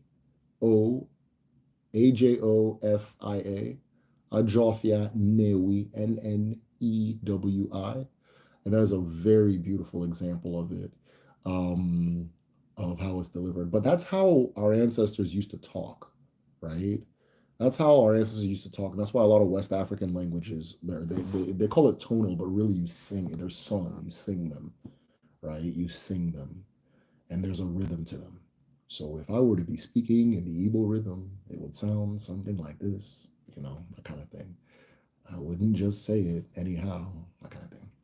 I'm not doing it right because I'm tired. But yeah. But I mean, that was good enough. But yeah, but Mbem is that, it's the same thing. It's just ancestral speak, which is poetry. Cash Money Records taking over the 9-9. Mbems understood. Yeah, it's all good. Not that song. The other songs on the album. Go to what's the one? It's like monkey see, monkey do. What's the song called? Oh my god, dude! I used to my jam when I was little. Uh, Rich N words. I'm not trying to get demonetized. Or go to Juvenile, the song Rich N words, and listen to his last verse. That's just mbem. That's just normal mbem. Oh, them. I was listening to a video this week from Ikenga Nation. Oh, you're actually ironic for Ikenga Nation and the presenters. Igbo is so beautiful. I also noticed the KPs and the GBs pop so much. They almost sound like clicks. Yeah, yeah, yeah. You got it. Adama. Yeah, very much. Very much. Very much. Yeah, yeah. Udochi, are you reading this comment? uh Reticulating. I don't know if you knew, but Udochi OKK up there is the mastermind behind Ikenga Nation. So yeah, I think the presenter is Chan, unless it's somebody, unless there's been more than one person. Anyways, Udochi can answer all that. Your Akwete looks so good. Could you share the contact details for the Weaver? If possible, yeah, just message me. I'll definitely do that. Message me. Uh, it, why do Igbos always say Igbos Enweze? I want more explanation on this concept. Yeah, so Igbo Enweze, Igbos don't have kings, right? Igbos don't have kings is the translation for that.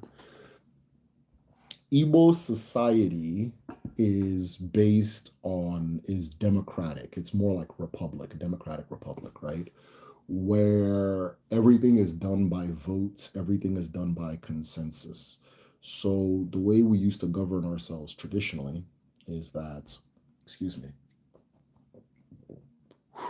the way we used to govern ourselves traditionally was that all of the people that had awful, that were holding their family awful, for the men would gather in an assembly.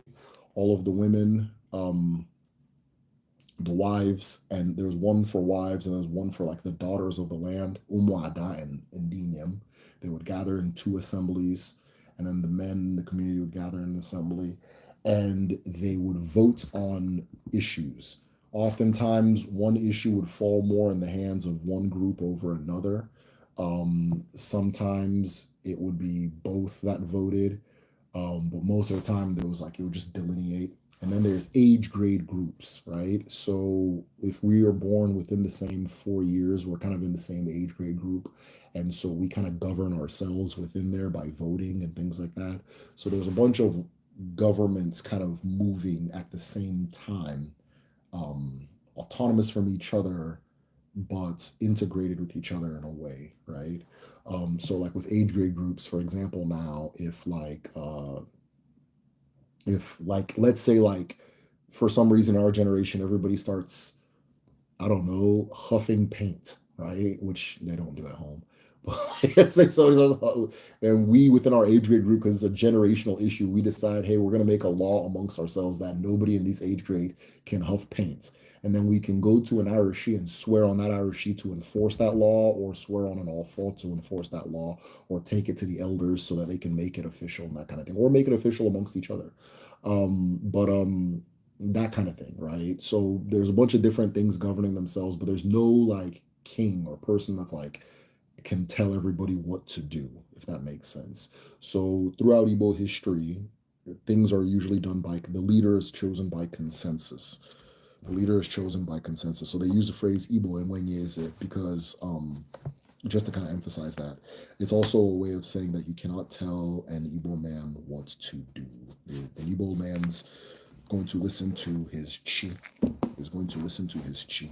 And then from there, we can see what we agree on when that's over. So that phrase gets used to say that.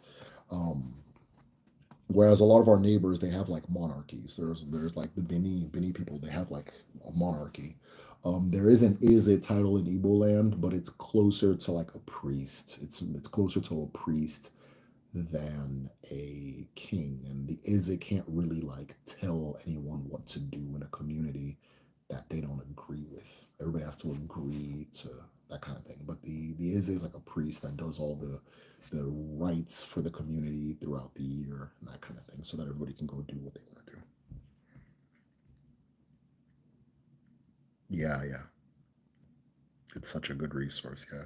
Is there a resource for learning more about age grades? I think I have a folder on age grades in page on the Patreon. So if you're interested in the age grade system, check the library on Patreon or message me on Patreon. We can have a good discussion and I can link you to some stuff that will help in your research. But I'm about 80% sure there's a folder on age grades with several documents in the Patreon. So that'd be a good resource. That'd be a good place to look.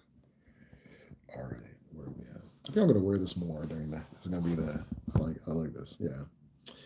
All right. Is there a resource? Okay, I already got that. Is Eke Nechuku and Okike the same thing? Um Okike it gets is Chuku Okike Abiyama. So it's like no. Okike is Chuku is the male part, right? But you can call both of them Okike. Okike is a title. Okike is the creator, and they're both the creator. They're both one and the same thing, actually, but that's a whole different subject. But no, when people say Okike, they're referring to Chuku, right? Yeah, when the equivalent for Eke is Ekekeruwa, Ekekeruwa, Ekekeruwa, okay, which is uh, Eke that created the universe, the creation that created creation. Yeah, Ekekeruwa. All right, guys, I think you guys are running out of questions. What's going on? I thought you had more in you. But yeah, the song was Udochi. The song is Rich N words. Or 400 degrees. It's not back that A word up, right? It's not that one. Back that thing up. Derek, do you believe in astrology? I don't pay attention to it, but I don't doubt it, right? I don't doubt it. I don't doubt anything about it, but I don't pay attention. It's not something I pay attention to. A lot of the members of our community, they're my astrology teachers, right? I get sneaky free astrology readings all the time. I'm like, oh yeah, I'm an Aries. Yeah, what's going on with Aries right now? Oh well, Aries is the. Oh yeah, thank you. So yeah, I get sneaky free astrology readings all the time. We have very very very knowledgeable astrologers on our Patreon and so forth. But I myself, it's not something I keep track of or I'm knowledgeable of. But I don't doubt any of it. I don't doubt it at all. At all. You know, I don't doubt it at all. I do see all those like oh, I do XYZ because I'm Sagittarius and it's always some ridiculous shit. Or like someone will be like oh yeah, like the little balloon pop shows where they'll be like, "I'm a Sagittarius," and they're like, "Pop, pop, pop, pop, pop." Like, what the fuck? I don't get that deep into it, you know what I mean? But yeah, yeah, yeah. I don't doubt it at all, because I've met other Arieses, right? So if astrology was fake, why do we all act like that, right? Why do we all behave like that if it's not real? Why do we? I've met several cancers. Why do they behave that way? I don't know. My son's an Aquarius. My wife is a Pisces. My daughter is, what's the one before Pisces? Oh, no, don't tell me I don't know. Is it? What's the one before Pisces? Is it Sagittarius? Whatever. Oh, the natty matchmaking. I didn't know there was, I really thought about that. And I was like, man, that would get really dark, really. No, you guys had the idea that I should do some type of matchmaking situation. And I was very tickled by the idea. And I'm still thinking about it. Um, we'll do something. We'll do something. We'll do something. Capricorn, thank you very much. Yeah, Capricorn. My daughter's a Capricorn. My wife is a Pisces. Sun is an Aquarius and I'm an Aries. And like if you look up what all those things say about us, it's like, yeah, 100%.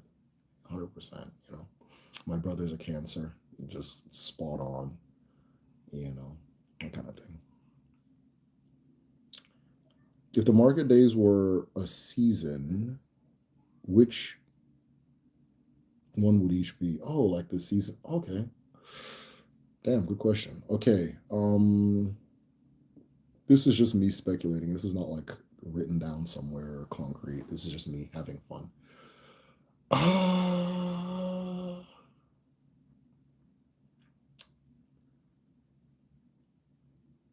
Nkwo.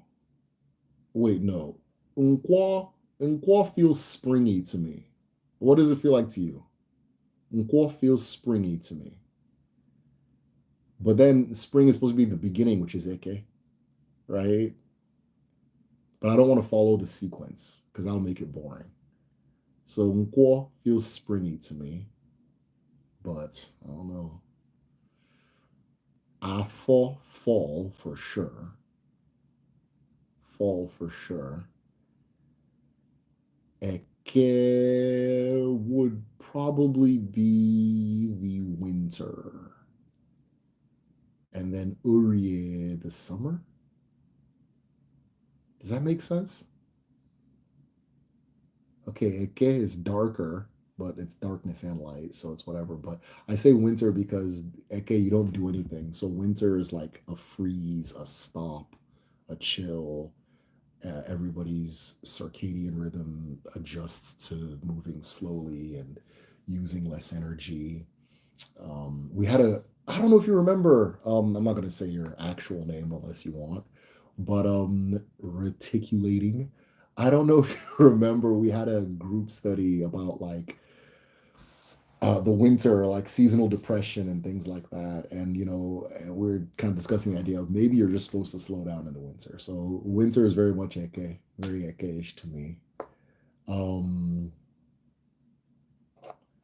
Nkwo feels like spring to me, but maybe it's just I'm just going off vibes than anything logical. Fall feels like summer to me. Okay, why does fall feel like summer? Because it feels like fall to me. Nkwo feels like spring to me too. Okay, that's my fellow Aries speaking. So there we go.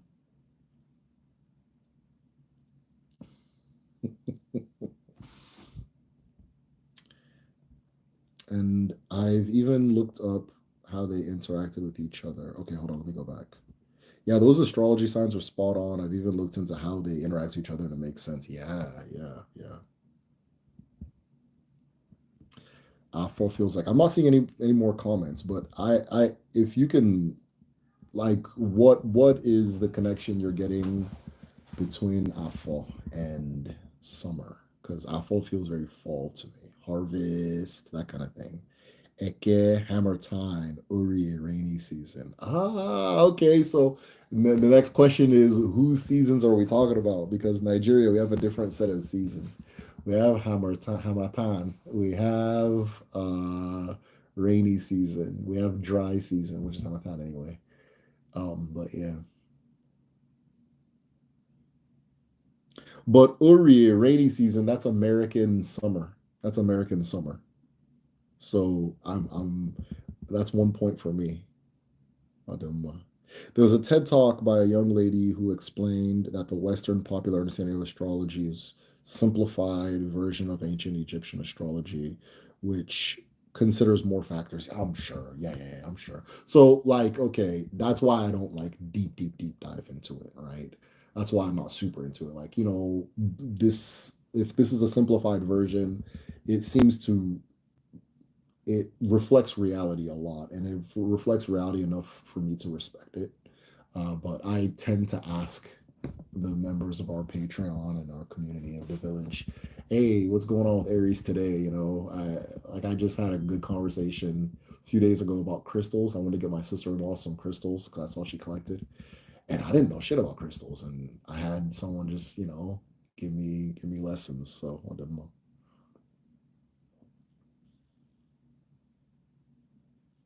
don't know why. It feels like growing things. Okay, that makes sense. I wonder if there is a way to protect using Oga, Ubo, Nuke, and all that stuff. A way to predict using Oga, Ubo, Nuke. Somebody had brought up that idea, and that was really because there is this idea of predestination as far as Odinani goes.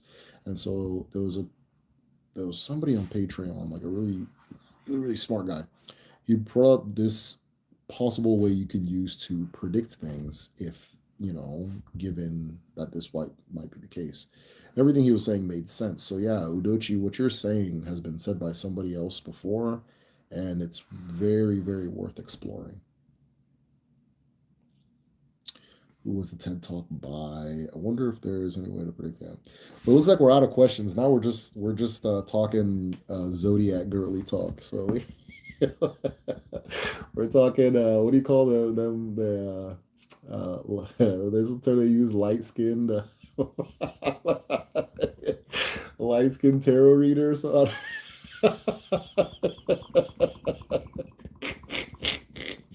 We've gone into that territory, so which is not bad territory, but I think we're all out of questions.